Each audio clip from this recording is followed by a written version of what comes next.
करना चाहेंगे, मैनिपुलेट करना चाहेंगे तो ये वो आपको करने नहीं देगा।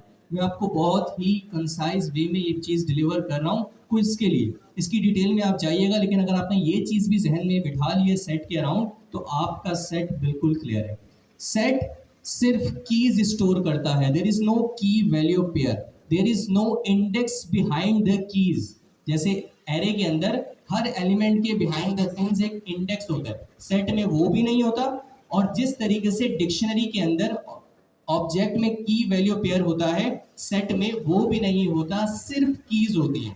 और दूसरी चीज, ये चेंजेबल भी है, अनचेंजेबल भी है, ये म्यूटेबल भी है और अनम्यूटेबल भी है एट द सेम टाइम।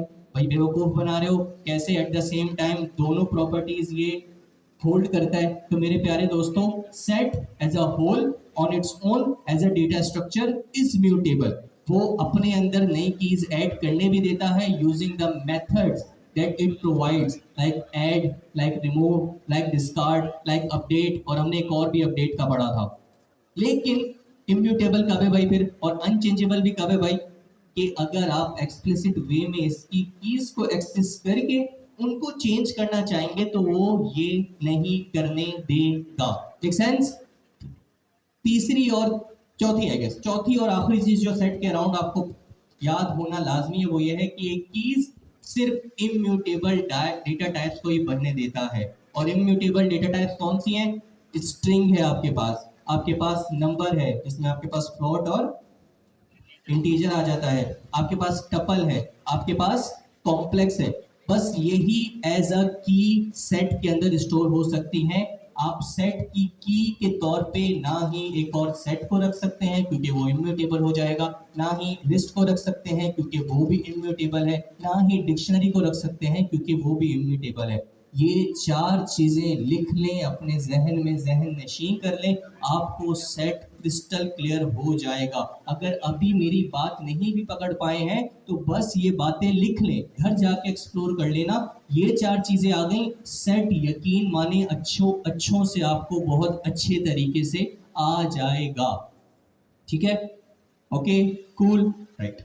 अब आगे चलते हैं मेरे प्यारे दोस्तों, और I guess that's all there is to it. थोड़ा सा एक्सप्लोर, बस बाकी वो आप देख लेना। सेट के अराउंड ऐड का मेथड था, अपडेट का भी था, एक थोड़ा सा कॉम्प्लेक्स अपडेट था, वो भी हमने देखा था वो किस तरीके से वर्क करते हैं और क्या चीजें। ठीक है भाई, अब आगे चलते हैं। और हमने मॉड्यूल्स एंड फंक्शंस पढ़े थे। मॉड्यूल्स एंड फंक्शन, जिस तरह मैंने आपको बताया था, आप नेक्स्ट जीएस के बैकग्राउंड से आ रहे हैं, आपको पता है यूआई को आप एक ही पेज के अंदर पूरी बना नहीं देते थे, या एक ही कंपोनेंट के अंदर पूरी मैप नहीं कर देते थे। आप अपने कंपोनेंट्स को ब्रेक करते थे डिफरेंट यूआईज के अंदर, कि भाई ये मेरा इनपुट है, ये मेरा नेव बार है, ये मेरा साइड बार है, और किसी एक पेज में उन सबको इनकैप्सुलेट करते थे और अपना एक्चुअली यूआई डिलीवर करते थे। वो यूआई थी। अभी जो आप काम कर रहे हैं वो थोड़ा प्रोग्रामिंग लेवल है, वो थोड़ा टर्मिनल स्कोप है कि हम अपना काम टर्मिनल पे चला रहे होते हैं। तो भाई अब क्या कर सकते हैं, अभी हमारी लॉजिक बहुत बड़ी हो सकती है, तो हम क्या कर सकते हैं, अपनी लॉजिक को ब्रेक डाउन कर सकते हैं इनटू स्मॉलर चंक्स या इनटू स्मॉलर फंक्शनैलिटी। कि अगर कैलकुलेटर बना रहा हूं तो ऐड का फंक्शन अलग एक फाइल में रख दिया, मल्टीप्लिकेशन का अलग रख दिया, डिवीजन का अलग रख दिया, मॉड्यूलस का अलग रख दिया, रिमाइंडर का अलग रख दिया, सो ऑन। तो मेरे प्यारे दोस्तों, यही तरीका था कि आप क्या करते हैं, अपनी कोड को ह्यूमन, अच्छा अगेन, इससे पाइथन के ऊपर कोई फर्क नहीं पड़ रहा, या it doesn't change the way it works. Okay, उसका तो काम यही है, आपने उसको कोड देना, उसने चला देना है। ये आपके लिए, अगर आप मॉड्यूलर वे में लेके चल रहे हैं तो ये आपकी आसानी के लिए, आपके फेलो डेवलपर्स के लिए आसानी है। और जब आपका प्रोग्राम स्केल करेगा, मतलब बड़ा होगा, उसका जो कोड बेस है उसकी लाइन मिलियंस के अंदर चली जाएगी, तो अगर वो एक ही फाइल में होगा तो आपके लिए मुश्किल होगा डिबग करना, उसको देखना, उसको इंटरप्रेट करना। इसके बरक्स आप क्या करते हैं, आप अपनी डिफरेंट फाइल्स बनाते हैं और डिफरेंट कोड वहां पे रखते हैं, और आपकी जो एक मेन फाइल होती है वहां पे आप तमाम कोड को इंपोर्ट करते हैं और वहां पे रन करते हैं। Easier for you to debug, easier for growth, scalability के लिए आसान है, और आपके फेलो डेवलपर्स के लिए भी आसान हो जाता है, क्योंकि हो सकता है eight the same time different लोग एक ही फीचर पे काम कर रहे हो। तो आप क्या करते हैं कि भाई ये इस फीचर का ये स्मॉलर पोर्शन में एक अलग फाइल के अंदर मेंटेन कर रहा हूँ, I will be working on this file and you eight the same time will be working on the separate file जो कि एक ही फीचर के साथ इंटरलिंक है। Make sense? कूल। तो ये था पूरा मॉड्यूल का आपके पास नक्शा पीछे जो था। अब मॉड्यूल बहुत सारे तरीके के होते हैं, सही है। जिस तरीके से हम पैकेज बहुत तरीके से होते हैं टाइपस्क्रिप्ट के अंदर, there are some built in packages, कुछ थर्ड पार्टी पैकेजेस थे, सही है। उसी तरीके से मॉड्यूल भी थर्ड पार्टी भी होते हैं, बिल्ट इन भी होते हैं और कस्टम भी होते हैं। आप खुद बनाएं अपनी फाइल के अंदर अपनी फंक्शनैलिटी, आप बिल्ट इन फंक्शनैलिटी यूज कर लें। जैसे मैथ का हमने मॉड्यूल देखा था जिसके अंदर आपके पास पाई मौजूद था, जिसमें आपके पास स्क्वायर रूट मौजूद था और भी बहुत सारे थे। और या आप नम पाई की तरह एक थर्ड पार्टी मॉड्यूल इंस्टॉल कर सकते हैं। क्यों हो सकता है भाई आपको नम पाई की फंक्शनैलिटी अचीव करनी हो अपने सिस्टम के अंदर, तो रादर देन री इन्वेंटिंग द व्हील कि फ्रॉम स्क्रैच आप दोबारा वो पूरी फंक्शनैलिटी लिखें, आप एक बना बनाया मॉड्यूल यूज कर लेते हैं जो आपके यूज केस को पूरा कर रहा होता है। तो ये था मकसद। पीछे आ जाना मेरे प्यार भाई। ये यूजर डिफाइन मतलब कस्टम, ठीक है। आप अपना मॉड्यूल बनाए। आ जाओ आ जाओ आ जाओ। ये इंस्टॉलेशन पिप इंस्टॉल आपने देखा था, आ जाओ आई गेस आ जाओ। अच्छा, एक मॉड्यूल से आप मल्टीपल चीज़ें एक्सपोर्ट कर सकते हैं और मल्टीपल चीज़ें फिर उस मॉड्यूल से इंपोर्ट भी कर सकते हैं। आप अपने वेरिएबल्स, अपने फंक्शन, अपनी डिक्शनरी, अपने लिस्ट, अपने नंबर्स, कॉम्प्लेक्स कुछ भी एक्सपोर्ट कर सकते हैं और दूसरी फाइल के अंदर इंपोर्ट कर सकते हैं। But usually most of the time हम क्योंकि फंक्शनल पैराडाइम में काम कर रहे होते हैं, फंक्शंस बना रहे होते हैं, तो यूजुअली आप अपने फंक्शंस ही एक्सपोर्ट और इंपोर्ट कर रहे होते हैं। But there is no hard rule कि आप सिर्फ फंक्शन ही कर सकते हैं, आप अपने वेरिएबल्स भी डिफरेंट फाइल में रख के इंपोर्ट कर सकते हैं। Same goes for other data types. Okay, आ जाओ भाई। हाँ सही, अच्छा आ जाओ नीचे आ जाओ। ये इनको मैंने दिया था, ये रहने दो भी। इसके बाद अच्छा, ये किसने पढ़ा pass by value pass by reference? Hand raise करो भाई। नहीं करा तो कोई मसले की बात नहीं, इसने किया वो तो कम से कम बताए। यहां से pass by value pass by reference, ठीक है। देखिए एक चीज़ आपको याद नहीं रहा, कोई मसला नहीं, लेकिन अगर मैंने आपको ये पूरी फाइल पढ़ाई थी, अगर आपने इसको रिव्यू भी किया होता ना, तो आपको ये वाला टॉपिक दिख जाता कि यार मुबशिर ने ये पढ़ाया था, ये क्या चीज़ आ रही है, दिख नहीं है, ये मुझे समझ नहीं आ रही। क्यों? क्योंकि ऑब्वियसली समझ नहीं आ रही, क्योंकि मैंने पढ़ाया नहीं होगा। तो आपने खुद इसको एक्सप्लोर क्यों नहीं किया? मैं मान लेता हूँ मैंने बोला था pass by value pass by reference हो सकता है, मैंने उसके ऊपर बड़ा अर्ज नहीं किया हो, मैंने उसके ऊपर बहुत ज़्यादा फोकस नहीं दिया हो, तो आप भूल गए हो, मैंने बार बार रिपीट नहीं किया हो। लेकिन ये तो पता है ना कि मैंने ये जो शीट थी, एट्थ स्टेप है ये मैंने पढ़ाया था। तो घर जाके आपका ये फर्ज बनता था कि आप इसको रिवाइज करें। तो जब रिवाइज कर रहे थे तब तो ये ब्लॉक सामने से गुजरा ही होगा ना कि यार, तो ये आई गेस ये इम्पैक्ट मुझे दे रहा है कि you guys didn't even revise step step 8। Okay, so again देखें, मेरा इनका या किसी और का कुछ नहीं जाता, मैं हर बार बार ये रिपीट करता हूँ आपके लिए। माशाल्लाह you guys are mature enough, आपके आप ऊपर रिस्पॉन्सिबिलिटीज़ हैं। There is no 2 years old guy जो यहाँ पे बैठा हुआ है या कोई प्राइमरी का स्टूडेंट बैठा हुआ है जिसको अभी तक यही समझ नहीं आया है कि भाई रिस्पॉन्सिबिलिटी का मतलब क्या होता है।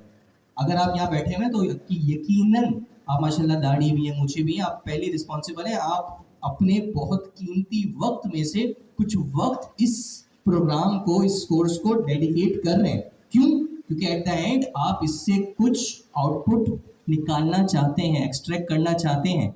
अगर आप ऐसे ही आ रहे हैं तो अभी तक आई गेस आप मेच्योर हुए ही नहीं है। आपकी दाढ़ी बढ़ गई है लेकिन अभी तक आपकी अकल नहीं, आप शऊरी तौर के ऊपर बड़े नहीं हुए। दाढ़ी तो बढ़ती है भाई, अब ऑर्गन से क्या कर सकते हैं, सही है।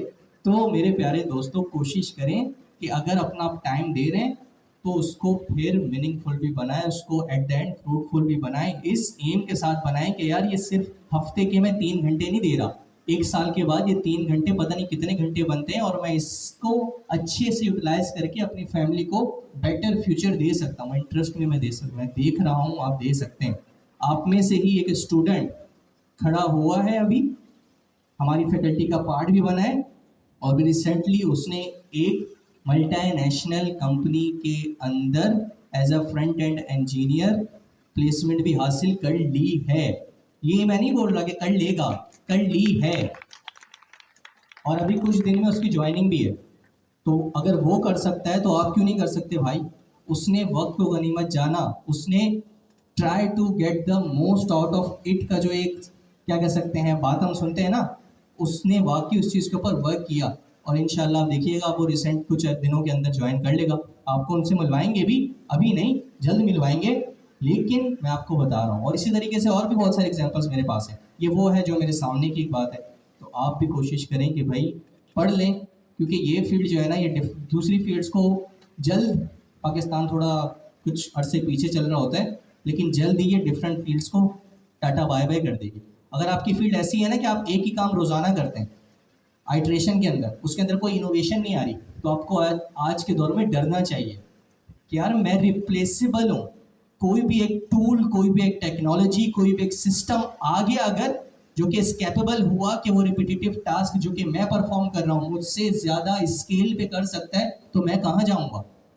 कैलकुलेटर, ये जो कैलकुलेशन बहुत पुरानी बात बता रहा हूँ, बंदे मौजूद होते थे कैलकुलेशन के लिए, जब से कैलकुलेटर आया ना टाटा बाय बाय हो गया। हो सकता है आप इससे कनेक्ट ना कर पाए क्योंकि बहुत ही पुरानी बात है, लेकिन अभी भी अगर आपकी ऐसी फील्ड है, मैं किसी पे स्पेसिफिक नहीं जा रहा, अगर आपकी ऐसी फील्ड है जिसमें कोई इनोवेशन नहीं है, आप एक ही काम रोजाना जाके करते हैं, आंखें बंद भी हो तब भी आप कर लेंगे, तो आप रिप्लेसेबल है और कोई सॉफ्टवेयर, कोई टेक्नोलॉजी आके आपसे बहुत अच्छे तरीके से वो काम परफॉर्म कर सकती है। आप दिन में अगर वो काम 10 बार करते हैं, वो 1 लाख 2 लाख 3 लाख बार करने की सलाहियत रखती होगी। तो कोशिश करें, अगर आ गए हैं इतने सारे हुजूम में से नैरो डाउन होके इतने से रह गए, तो अब इसमें से कोई वैल्यू भी एक्सट्रैक्ट करो भाई, वरना क्यों आ रहे हो। और भी काफ़ी लोग पीछे मौजूद थे, उनको आने देते, जो ज़्यादा हो सकता है इस चीज़ को डिज़र्व करते थे, तो वो फिर ज़्यादा डिज़र्विंग थे। अगर आपने उनकी जगह ली है तो फिर प्रूव भी करो कि yes you are the right guide at we choose.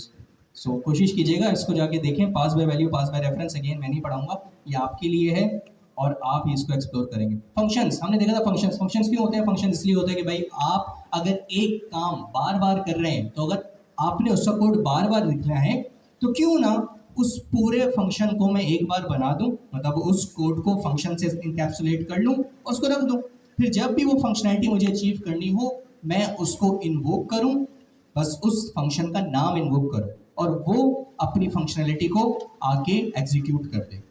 यहाँ तक एक बात आती है। अब इस फंक्शन को डायनेमिक कैसे बनाएं कि हर बार ये डिफरेंट पैरामीटर्स के साथ डिफरेंट तरीके से परफॉर्म करे, तो वहां पे आता है आपके फंक्शन की आर्ग्यूमेंट कि आप उसको डायनेमिक कर सकते हैं। जब आप इन्वोक कर रहे हैं तो इसमें वेरिएबल्स भी पास कर दें, वैल्यू भी पास कर दें, ताकि जितनी बार भी एग्जीक्यूट होगा ये आपकी दी हुई वैल्यू के साथ एग्जीक्यूट होगा। लेट्स से मैं एक फंक्शन बनाता हूँ जिसके अंदर मैं हमेशा अंदर हार्ड कोडेड 2+2 कर रहा हूँ, तो वो हमेशा क्या आउटपुट देगा 4। तो समझ तो आएगा, लेकिन इतनी ज्यादा मैं वैल्यू एक्सट्रैक्ट नहीं कर पा रहा। लेकिन वही अगर ये जो दो वेरिएबल में 2+2 करवा रहा हूँ, ये मैं एज पैरामीटर ले लूँ, तो अब क्या होगा, जब मैं उसको इन्वोक कर रहा हूँ मैं डिफरेंट वैल्यूज पास कर सकता हूँ। मैं कभी 4 पास कर दूंगा, कभी 10 पास कर दूंगा, कभी 12, कभी 19। तो वो हर बार मुझे on the basis of my input separate और डिफरेंट आउटपुट जनरेट करके देगा। तो यहाँ मैं ज्यादा वैल्यू एक्सट्रैक्ट कर रहा हूँ। तो यहाँ पे आता है आपके आर्ग्यूमेंट का असल काम। अब हमने देखा था भाई आर्ग्यूमेंट पास करने के लिए बेतहाशा तरीके थे, मुझे आज तक याद नहीं हुए, आपसे भी मैं एक्सपेक्ट नहीं करता कि आप याद करें। आप बस कॉन्सेप्ट बिठा लें कि यार वो सिंगल स्टैटिक क्या करता था, सही है, वो डबल स्टैटिक क्या करता था।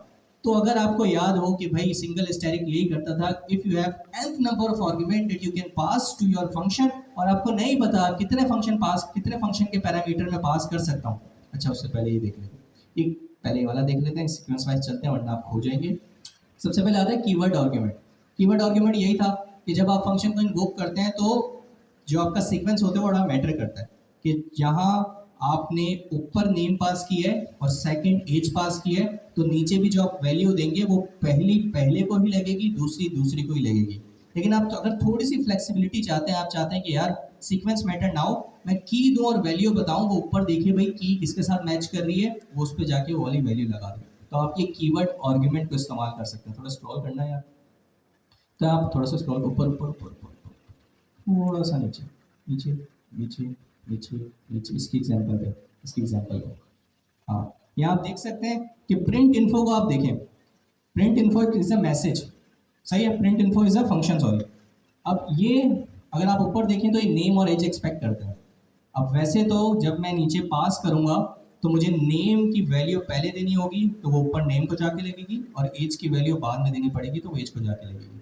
लेकिन यहाँ पे कीवर्ड आर्गुमेंट की मदद से मैंने एज और नेम को क्या कर दिया, उनकी पोजीशन को रिप्लेस कर दिया, क्योंकि अब वो वैल्यू की बेस के ऊपर मेरे पैरामीटर सेट नहीं कर रहा, वो यहाँ से की पकड़ रहा है और ऊपर देख रहा है कि की कौन है, तो यहाँ से वो एज पकड़ेगा और वो उधर एज को जाके लगा देगा। हालांकि सीक्वेंस अलग है, यहाँ पे वो पहले है बाद में, और नीचे ये बाद में और वो पहले, और नीचे फिर जब मैं नेम पास करूंगा ऊपर देखेगा कि भाई अच्छा नेम यहाँ पे है, वो उसको जाके लगा। ये था आपका कीवर्ड आर्गुमेंट। अब जल्दी जल्दी नीचे आ जाओ भाई, मैं ज़्यादा टाइम नहीं लूँगा इसमें। डिफ़ॉल्ट आर्ग्यूमेंट, अगर आप चाहते हैं कि भाई अगर यूज़र वैल्यू दे तो उसकी वैल्यू कंसीडर करेंगे, नहीं दे तो मैं पहले ही एक डिफ़ॉल्ट वैल्यू सेट कर रहा हूँ, जरा उसको हाईलाइट करना ऊपर, 35 35। हाँ, जैसे अगर इस प्रिंट इन्फो में यूज़र एज नहीं पास करता तो उसकी डिफ़ॉल्ट एज क्या जाके लगेगी, 35, और अगर पास करता है तो जो पास करे भाई उसको कंसीडर करना, दैट्स ऑल। नीचे आ जाओ भाई। पोजीशनिंग, पोजिशनल ओनली आर्ग्यूमेंट, अगर आप चाहते हैं कि भाई नहीं वो कीवर्ड आर्ग्यूमेंट जो भी हमने सबसे पहले देखा था वो वर्क ना करे, position really matters for me, कि जो मैं फंक्शन बनाते हुए आर्ग्यूमेंट में बता रहा हूँ, नीचे जब मैं वो पैरामीटर पास कर रहा हूँ तो उसी सीक्वेंस के अंदर दूँ। तो आप क्या कर सकते हैं, आप अपने उन आर्ग्यूमेंट जिनकी पोजीशन बड़ी मैटर करती है आपके लिए, ऊपर जब आप फंक्शन बना रहे हैं उन तमाम वेरिएबल को डिफाइन करने के बाद कॉमा देंगे और फॉरवर्ड स्लैश लगाएंगे। इसका मकसद यह है कि भाई इस फॉरवर्ड स्लैश से पहले जितने भी वेरिएबल आए ना, वेरिएबल से मुराद मेरी आर्ग्यूमेंट्स है, जितने भी आर्ग्यूमेंट्स आए जब इनको फाइनली पास किया जाएगा फंक्शन इन्वोकेशन के टाइम, तो इनका पोजीशन ऐसे ही रहनी चाहिए है। एक्स हमेशा पहले आएगा, वाई बाद में आएगा। ऐसे नहीं हो सकता कि कोई वाई पहले पास कर दे और एक्स बाद में पास कर दे। तो आप देख सकते हैं ये एक चीज़ कमिट आउट हुई है सबसे नीचे। हमने क्या कोशिश की है कि अगर आप एक्स या वाई पहले देने की कोशिश करेंगे ना, सिर्फ एक्स से पहले वाई देने की कोशिश करेंगे on the basis of keyword argument, ये आपको एरर देगा। ये देखिएगा कि भाई इन वेरिएबल से पहले फॉरवर्ड स्लैश लगा हुआ था, तो ये कीवर्ड आर्ग्यूमेंट के तौर पे आप पास नहीं कर सकते, ये पोजीशन होल्ड करते हैं और इनकी पोजीशन मैटर करती है। हाँ, उस फॉरवर्ड स्लैश के बाद जितने भी आपके फर्दर पैरामीटर या आर्ग्यूमेंट होंगे आप उनको कीवर्ड पैरामीटर के तौर पे पास कर सकते हैं। अच्छा, एक और वोकैबुलरी, कीवर्ड और आर्ग्यूमेंट आप इंटरचेंजेबली इस्तेमाल कर सकते हैं। भले आप जब फंक्शन बना रहे हैं उसके अंदर जो आप पास कर रहे हैं आप उसको पैरामीटर बोल लें या आर्ग्यूमेंट बोल लें, और जब आप इन्वोक कर रहे हैं तब जो पास कर रहे हैं उसको पैरामीटर या आर्ग्यूमेंट बोलते हैं। इट डजंट रियली मैटर, ठीक है। लेकिन वैसे आपको पता होना चाहिए कि जब आप बना रहे होते हैं तब आप जो वेरिएबल डिफाइन करते हैं वो कहलाते हैं पैरामीटर, और जब आप इन्वोक करते हैं तब आप जो वैल्यू पास करते हैं वो कहलाते हैं आर्ग्यूमेंट्स। पता होना चाहिए, लेकिन वैसे इंटरचेंजेबली आप इस्तेमाल कर सकते हैं, ठीक है भाई। नीचे जी एग्जाम्पल, अच्छा देख के बता दूं कि क्या आर्ग्यूमेंट क्या पैरामीटर होता है। ऊपर जाना भाई, ये ज़रा X Y forward slash Z को हाईलाइट करना, ऊपर सबसे ऊपर, ये आपके कहलाते हैं आर्ग्यूमेंट्स। जब आप बना रहे हैं तो ये कहलाते हैं, सॉरी थैंक यू, देखा मैं भी वो इंटरचेंजेबल ही बताया ना, तो वैसे आपको पता होना चाहिए कहलाते हैं आपके पैरामीटर्स, ठीक है। और जब आप नीचे इन्वोक कर रहे हैं वो हाईलाइट करना भाई, ये कहलाते हैं आर्ग्यूमेंट्स, ठीक है। वैसे पता होना चाहिए, लेकिन अगर आप इंटरचेंजेबली इस्तेमाल कर रहे हैं argument parameter, parameter argument doesn't really matters. दोनों को पैरामीटर बोलते हैं, दोनों को आर्ग्यूमेंट बोलते हैं, तब भी मैटर नहीं करता, ठीक है। अगर सामने बैठा हुआ जो है वो साउंड है टेक्निकली, तो आपको इस बात पे कभी भी रुकेगा नहीं, टोकेगा नहीं। हाँ, अगर कोई ऐसी बैठा हुआ है तो वो हो सकता है इस चीज़ पर पकड़ा करें। आ जाओ नीचे, आ जाओ, आ जाओ नीचे। कीवर्ड ओनली आर्ग्यूमेंट्स, अगर आप चाहते हैं कि भाई पोजीशन नहीं, कीवर्ड वो दे ही दे, नीचे जब इन्वोक करें तो कीवर्ड दे ही दे, तो ये स्टैटिक याद रखिएगा, वो पुराने स्टैटिक और इस स्टैटिक में कंफ्यूज नहीं हो जाएगा। वो एक वेरिएबल से पहले स्टैटिक था, ये कॉमा सेपरेटेड स्टैटिक है। इस स्टैटिक का मतलब ये होता है कि आगे के जितने भी पैरामीटर हैं ये सब नेम्ड कीवर्ड होंगे। मतलब जब आप इसको इन्वोक कर रहे हैं फंक्शन को, तो आप की का नाम दे दे के उसकी वैल्यू बताएंगे। पहले बताएंगे इस पैरामीटर के अंदर जो num1 है उसकी वैल्यू ये जाएगी, फिर कॉमा देंगे, बोलेंगे num2 की वैल्यू ये जाएगी, num3, जितने भी ऊपर आपके पैरामीटर होंगे सब के आप वेरिएबल के नाम दे दे के वैल्यू पास करेंगे। तो अगर आप ऐसा चाहते हैं तो आप पहले बनाते हुए, जरा हाईलाइट करना ऊपर, बनाते हुए स्टैटिक पास करेंगे जिस तरह यहाँ। और ये स्टैटिक डिफरेंट है पुराने वाले स्टैटिक से, जो कि आपका टेक्निकली आपके सेपरेट वेरिएबल्स को एक एरे की सूरत में तब्दील कर देता था। नीचे आ जाओ, ठीक है, सही है। ये आई गेस वही है जो हमने पहले नीचे वाला दिखाने एग्जांपल किया। अगर आपको पता होगा कि भाई एक वेरिएबल तो मेरे फंक्शन के अंदर आना ही आना है, arg1, ठीक है, तो वो आप as a separate parameter define कर देंगे, लेकिन उसके बाद आपको नहीं पता कि इसके बाद कितने पैरामीटर आ सकते हैं। तो वही स्टैटिक वाली अप्रोच यूज करेंगे। ये क्या करेगा कि जितने भी आगे की कॉमा सेपरेटेड वैल्यूज होंगी ना, उनको एक लिस्ट की सूरत में, लिस्ट या टपल, शुक्र, टपल की सूरत में आपको दे देगा। सही है, तो ये करता है। तो नीचे अगर आप देखें तो मैंने अगर एक 10 पास की है नीचे इन्वोक करते हुए, तो ये सिर्फ arg1 को जाएगा। जो हमारे पास सबसे ऊपर वार टपल स्टैटिक है उसको कुछ भी नहीं मिलेगा इस सूरत के अंदर। लेकिन नीचे वाले में जब मैंने इन्वोक करके 70 60 50 70 90 दिए, तो उसमें 70 arg1 को जाएगा और उसके बाद 60 50 70 और जो 90 ये आपके टपल को जाके मिलेगा, क्योंकि वो एज अ टपल एक सिंगल वेरिएबल बन जाएगा और आपके स्टैटिक वार टपल को मिल जाएगा। नीचे आगे, सही है, सही है। अच्छा, फंक्शन, अगर मैं फंक्शन से एक्सप्लिसिट कोई वैल्यू रिटर्न नहीं करता तो बाय डिफॉल्ट फंक्शन क्या रिटर्न करता है? None. Small n, capital N? Capital N, याद रखना भाई। बाकी तो आपके ऊपर है, आप एक्सप्लिसिट वे के अंदर कितनी भी वैल्यू रिटर्न कर दो, ये आपके हाथ में। अच्छा, एक मजे का सवाल याद आ गया, मैंने बताया नहीं है, लेकिन वैसे ही आप लोग के मैं अप्रोच देखना चाहता हूँ कि आप इसको कैसे आंसर करें। यहाँ से पूछ लेता हूँ। आप बच्चे, जी आप खड़े हो, फौरन खड़े हो जाया करो ताकि मैं बता दूं। आप बैठ जाओ पीछे वाले। अगर मैं एक फंक्शन से 2 बार चीजें रिटर्न करूं, लेट्स से मेरा फंक्शन था, मैंने उसमें बोला भाई रिटर्न 1, फिर उसी के अंदर बोल दिया रिटर्न 2, तो क्या ये सही है? मेरी बात समझ पाए हैं? मैंने एक बार लिखा रिटर्न 1, फिर नीचे वाली लाइन में आया और बोला रिटर्न 2, क्या ये सही है? क्यों? कौन बोलता है ये सही है? कौन बोलता है ये गलत है? बिल्कुल ये गलत है। तो जैसे ही आप फंक्शन से रिटर्न कुछ कराते हैं, फंक्शन के जो स्टेट होती है वो ब्रेक हो जाती है, उसके नीचे कुछ चलेगा ही नहीं। तो जब आपने बोला रिटर्न 1, तो समझे रिटर्न 1 हो गया। उसके बाद आप नीचे 100 लाइन भी लिख दें, वो कंसीडर नहीं की जाएगी, क्योंकि जो आपने बोल दिया कि भाई फंक्शन यहाँ से रिटर्न हो जाओ, तो नीचे आप कुछ भी दें, it doesn't really matter. Thank you so much, जज़ाकल्लाह। वो आप देखना, ये मेरा सेकंड सवाल था। जावा स्क्रिप्ट के अंदर एरर नहीं आता, टाइप स्क्रिप्ट के अंदर एरर नहीं आता, वो बस क्या करता है उसको फेड आउट कर देता है, वो दिखाता नहीं है। लेकिन आप अगर पाइथन में ही करेंगे तो आप बताएंगे कि एरर आएगा कि नहीं आएगा, क्योंकि इसके लिए आपको एग्जीक्यूट करना पड़ेगा और फिर आपको इसका आंसर पता चलेगा। ठीक है, ठीक है। इसके बाद आपके पास आता है लैम्डा फंक्शन। ठीक है, क्या हो गया भाई, इतनी मैंने खतरनाक नॉलेज तो नहीं ट्रांजिशन कर दी। एनीवेज, अच्छा मैं बताऊं, अच्छा आपस में बात कर, मुझसे पूछो तो भाई मैं नहीं बताऊंगा क्या देखो। अच्छा, लैम्डा फंक्शन में लास्ट क्लास में पढ़ा था, कुछ नहीं है, फंक्शन टाइप स्क्रिप्ट में पढ़ा था और एरो फंक्शन भी पढ़ा था। समझो ये एरो फंक्शन है, एक क्लीन और concise way to define your function.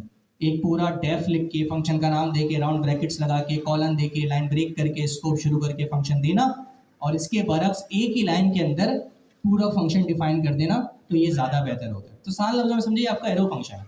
तो इसके लिए क्या क्या करते हैं, इसमें सिर्फ एक ही आर्गुमेंट जाता है अभी तक के लिए, हमने वो मल्टीपल पढ़ा दिया, मल्टीपल आपको पढ़ा दिया। इस फंक्शन में भी आप मल्टीपल पैरामीटर पास कर सकते हो। तो आप देखें क्या करना है, आपने कुछ भी नहीं करना, आपने अपना एक वेरिएबल बनाना है, वेरिएबल के बाद इक्वल टू पे आपने लगना है लैम्डा। लैम्डा पाइथन को बता देगा कि भाई इन्होंने एक फंक्शन बनाना है, जिस तरीके से डेफ बता देता है कि एक फंक्शन बनने वाला है, इस तरीके से लैम्डा भी बता देता है कि एक फंक्शन बनने वाला है। तो ये अनोनिमस भी होता है, क्योंकि आप देखें ये स्टोर हो रहा है एक वेरिएबल के अंदर, तो इटसेल्फ इट्स अनोनिमस, हम इसको एक वेरिएबल के अंदर स्टोर कर रहे हैं। तो आप पहले अपने वेरिएबल का नाम देंगे, इक्वल टू लैम्डा लिखेंगे, लैम्डा पाइथन को बता देगा it's going to be a function. उसके बाद आप राउंड ब्रैकेट्स नहीं लगाए, अपनी कॉमा सेपरेटेड पैरामीटर पास कर देंगे, इसके अंदर एक्स होगा, वाई होगा, जेड होगा, जितने भी है, एक होंगे, 2 होंगे, 100 होंगे, जितने भी होंगे, कॉमा सेपरेटर आप पास कर दें। उसके बाद कॉलन दें, कॉलन से मुराद ये है कि भाई अब पैरामीटर की बात खत्म हो गई है, अब मैं आगे बात करने वाला हूँ कि भाई उन पैरामीटर से करना क्या है या इस फंक्शन में एक्चुअली होना क्या है। तो वो फिर आप आगे कॉलन के बाद बता देंगे। यहाँ पे सिंपल सा है कि x प्लस वाई कर दो, x और y को सम कर दो। तो अब इसको इन्वोक कैसे करें भाई, ये तो अनोनिमस था, लेकिन अनोनिमस तो खुद था ना, अगर आप टेक्निकली देखें तो माई लैम्डा के अंदर ये जाके स्टोर हो चुका है।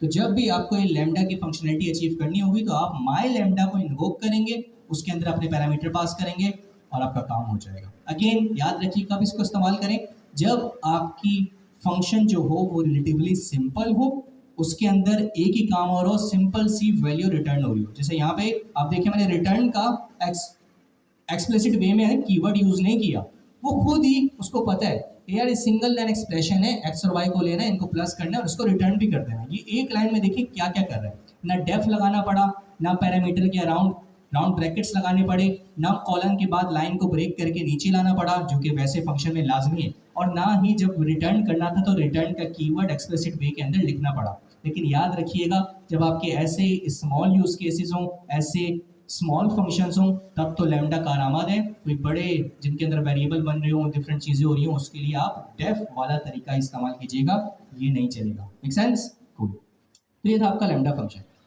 जी भाई।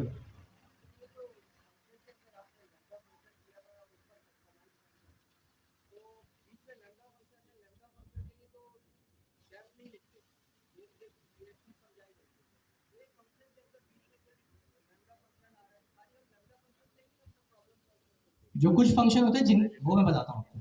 अगर आपने को याद हो कॉल बैक फंक्शंस, याद है? तो आप क्या करते थे, एक फंक्शन होता है जिसकी कोई फंक्शनैलिटी है, लेकिन उसके अंदर वो आपको क्या, लेट्स से मैं आपको फाइंड की अगर एग्जांपल दूं, फाइंड फाइंड आप एरे के ऊपर चला सकते हैं एज अ होल, लेकिन उस फाइंड की एक सलाहियत है कि वो आपको एरे के हर एलिमेंट का इंडिविजुअली एक्सेस दे दे। अगर आप चाहते हैं उस इंडिविजुअल एलिमेंट्स में लैम्डा को या किसी फंक्शनैलिटी को इंटीग्रेट कर लें, इंटरलिंक कर दें, तो आप क्या कर सकते हैं, उस फंक्शन जो कि फाइंड इटसेल्फ है एज अ होल, उसके अंदर कोई फंक्शनैलिटी अचीव करने के लिए आप लैम्डा पास कर सकते हैं कि भाई अब ये हर आइटरेशन में चले। तो कॉल बैक फंक्शन अगर आपको याद हो तो यूजुअली पाइथन के अंदर जब आप कॉल बैक फंक्शन पास करते हैं ना, तो most of the time you are passing call back function as a lambda function. थोड़ा समझ आ गया? बाकी इसको एक्सप्लोर करेंगे आगे। अभी आपके लिए लैम्डा जो है वो बहुत स्कोप रखा गया, छोटा रखा गया, तभी आप देखें इसके बाद खत्म है। हम इसको आगे जाके डिटेल में पढ़ेंगे, इसके ज़्यादा यूज केसेस भी देखेंगे, लेकिन अभी के लिए आप ये याद रखें ये क्लीन और कंसाइज वे है to write your function, nothing special. लेकिन इसका स्पेसिफिक यूज केस है, ये आपके बड़े बड़े फंक्शंस के लिए नहीं बना हुआ जो आप बनाते हैं, ये आपके छोटे मोटे जिनका बड़ा ही एक स्पेसिफिक काम हो, ये उनके लिए बना हुआ है। ये आपके वेरिएबल बनाने और डिफरेंट चीज़ें करने के लिए नहीं है। अच्छा, and again there is no right or wrong way or place to use lambda over function or definition function over lambda, जहाँ पे आपका दिल चाहे आप कोई सा भी इस्तेमाल कर सकते हो। लोकल वेरिएबल, ग्लोबल वेरिएबल आपको पता है, ग्लोबल वेरिएबल जो थ्रू आउट द एप्लीकेशन आप अपनी फाइल में कहीं भी इस्तेमाल कर सकते हैं, पहली लाइन में करो, 1000वीं लाइन में करो, it's all up to you. Scoped variable जो लोकल वेरिएबल होते हैं बेसिकली उनका एक स्कोप होता है, वो विद इन द स्कोप इस्तेमाल किए जा सकते हैं, उसके बाद वो गार्बेज कलेक्टेड हो जाते हैं, या इन्हें आगे पढ़ना है। गार्बेज कलेक्टर मतलब क्या है कि मेमोरी के अंदर उसका कोई फुटप्रिंट नहीं बचता, वो टाटा बाय बाय हो जाता है, वो मेमोरी में रहता ही नहीं है। नीचे आ जाओ, आई गेस दैट्स ऑल। सही, बल्कि दिखा दो यार क्या। डबल स्टैरिक, डबल स्टैरिक क्या करता है भाई, जिस तरीके से पहले आप क्या करते हैं, सिंगल स्टैरिक आपकी तमाम सेपरेट वैल्यूज को एक टपल में कन्वर्ट कर देता है। डबल स्टैरिक क्या करता है, आपके सेपरेट की वैल्यू पेयर्स को एक टपल बना देता है, या फिर सेट बना देता है, सॉरी डिक्शनरी बना देता है, या सेट बना देता है, क्या बना देता है, क्योंकि नीचे आप देख रहे हैं कि भाई की वैल्यू पास की गई है तो डिक्शनरी बना देता है। नीचे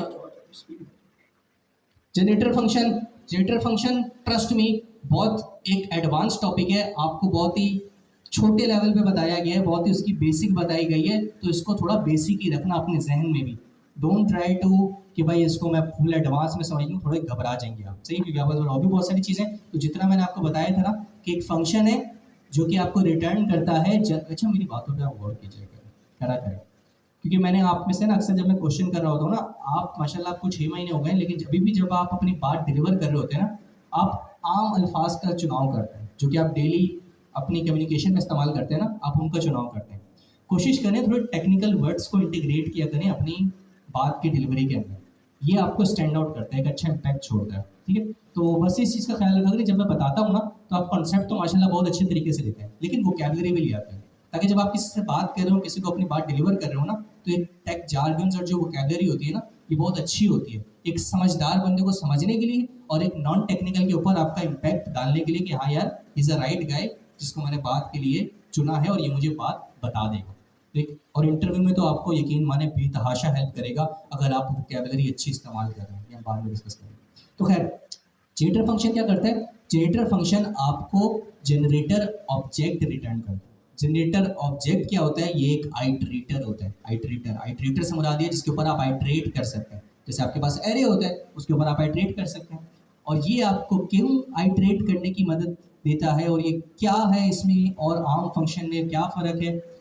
आम फंक्शन वैल्यू प्रोड्यूस कर देता है जैसे आप उसको इन्वोक करें। जो भी उसमें रिटर्न करने के लिए होता है, बोलता है भाई मुझे ये रिटर्न करने को बोला हुआ, ये तुम वैल्यू लो, अपना कोड एग्जीक्यूट करता है, रिटर्न वैल्यू वेरिएबल को दे देता है, बोलता है इसको इस्तेमाल करें। जनरेटर क्या करता है? जनरेटर फंक्शन आपकी वैल्यू को प्रोड्यूस करता है लेजीली, सही है, आराम आराम से, क्योंकि आप इससे मल्टीपल वैल्यूज रिटर्न करवा सकते हैं, प्रोड्यूस करवा सकते हैं with the help of using a keyword. उस कीवर्ड का नाम है यील्ड। क्या है? YIELD, yield. कि भाई ये फंक्शन आपको 1 भी देगा, 2 भी देगा, 3 भी देगा। जैसे अभी मैंने आपको बताया था कि अगर मैं आम एक फंक्शन को बोलूं रिटर्न 1 और रिटर्न 2, तो वो रिटर्न 1 पे ही बोलेगा भाई बात खत्म, यहाँ से आगे मुझे नहीं पता तुम और क्या बोल रहे हो, या फिर एरर देगा जो आप देखेंगे। लेकिन जनरेटर क्या बोलता है? अगर मैं इसको बोलूँ ना यील्ड 1, यील्ड 2, यील्ड 3, तो वो एक एक को समझेगा। आपको पहले 1 भी देगा, फिर आप आगे प्रोग्रेस करेंगे तो आपको 2 भी देगा, फिर आप आगे प्रोग्रेस करेंगे तो आपको 3 भी देगा। किसकी मदद से? अंदर यील्ड की मदद से लेजीली प्रोड्यूस करेगा, और जब गेट करने की बारी आएगी तो नेक्स्ट का मेथड मुझे अगली वैल्यू को एक्सेस करने में आसानी और सलाहियत मुझे देगा कि मैं आगे जा सकूं। जरा नीचे आना, दिखाना इनको थोड़ा सा। आई गेस आप ये थ्योरी पढ़ लेना, जो 4 स्टेप्स की थ्योरी है, ये आपको बड़ी हेल्प करेगी। मैंने अपने अल्फाज में आपको समझाया है, अगेन मेरी कोशिश होती है कि मैं अपने अल्फाज में बताऊं, यहाँ पे रट्टा ना करवाऊं, लेकिन आप लोगों ने प्लीज़ थ्योरी को जाके पढ़ना है। अच्छा, ये आप देखें, simple generator yield 1, yield 2, yield 3, ठीक है। अब मैंने क्या किया, नीचे सिंपल जनरेटर को एक जेन वेरिएबल के अंदर स्टोर कर दिया। तो भाई अब होगा क्या, ये यील्ड 1, यील्ड 2, यील्ड 3 मुझे कैसे मिलेगा? 1 कैसे मिलेगा अलग से, 2 कैसे मिलेगा अलग से, 3 कैसे मिलेगा अलग से? तो मेरे प्यारे दोस्तों नीचे आप देखें, इसके ऊपर मैंने फॉर का लूप चला दिया। अच्छा, जब फॉर लूप चला देते ना जनरेटर फंक्शन, जनरेटर ऑब्जेक्ट के ऊपर, जो मैंने आपको बताया ये फंक्शन रिटर्न करता है, या फिर आइटरेटर के ऊपर, तो ये बिहाइंड द सीन नेक्स्ट को खुद ही कॉल कर रहा होता है। यहाँ पे आप कहीं नेक्स्ट का मेथड देख नहीं रहे होंगे, क्योंकि जब आप फॉर अपने जनरेटर फंक्शन के ऊपर चलाते हैं तो ये खुद ही हर आइट्रेशन में आपके फंक्शन के ऊपर नेक्स्ट का मेथड कॉल कर रहा होता है, इसलिए भी आपको नेक्स्ट दिख नहीं रहा। तो होगा क्या, आप देख सकते हैं फर्स्ट आइट्रेशन में 1 मिला, सेकंड आइट्रेशन में 2 मिला, थर्ड आइट्रेशन में 3 मिला। हालांकि था क्या, एक फंक्शन था, लेकिन तभी मैंने आपको बता दिया था कि generator function is not just a function, ये एक फंक्शन ऑब्जेक्ट है जो कि एक आइटरेटर है, तभी आप इसके ऊपर फॉर का लूप चला सकते हैं। Make sense? अब नीचे आ जाओ भाई, अब जरा नेक्स्ट तो दिखाएं। दूसरा तरीका ये कि अगर आप फॉर लूप के थ्रू नहीं करना चाहते, एक्सप्लिसिट वे में खुद ही वैल्यू को गैदर करना चाहते हैं, तो आप हर बार उसके ऊपर नेक्स्ट नेक्स्ट नेक्स्ट का मेथड इन्वोक करें। वो फर्स्ट टाइम 1 देगा, 2 देगा, 3 देगा। जब 3 दे देगा उसके बाद अगर आपने इसके ऊपर नेक्स्ट चलाया तो क्या होगा? एरर आएगा, बिकॉज इट्स एग्जॉस्टेड। जितनी भी वैल्यू यील्ड थी वो इसने प्रोड्यूस करके आपको दे दी।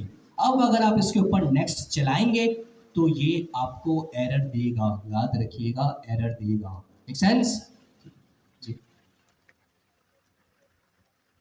1 to 3 तक तो आपको देगा, 1 भी देगा, 2 भी देगा, 3 भी देगा। हाँ हाँ, आप ऊपर वेरिएबल बनाए, उसके अंदर वैल्यू स्टोर करें, पास कर दें, मसला नहीं है। वो तो इम्प्लीमेंटेशन है, एक्चुअल वैल्यू उसके अंदर कोई भी पास कर दो, सही है। I guess that's all. नीचे आ जाओ। Recursive function, I guess recursive function is one of my most, क्या कह सकते हैं, फेवरेट टॉपिक, जो मैं पढ़ाना ही बड़ा मजे से पढ़ाता हूँ मैं। याद रखिएगा, रिकर्सिव फंक्शन तब आप इस्तेमाल करते हैं जब आप इस लेवल पे आ जाते हैं।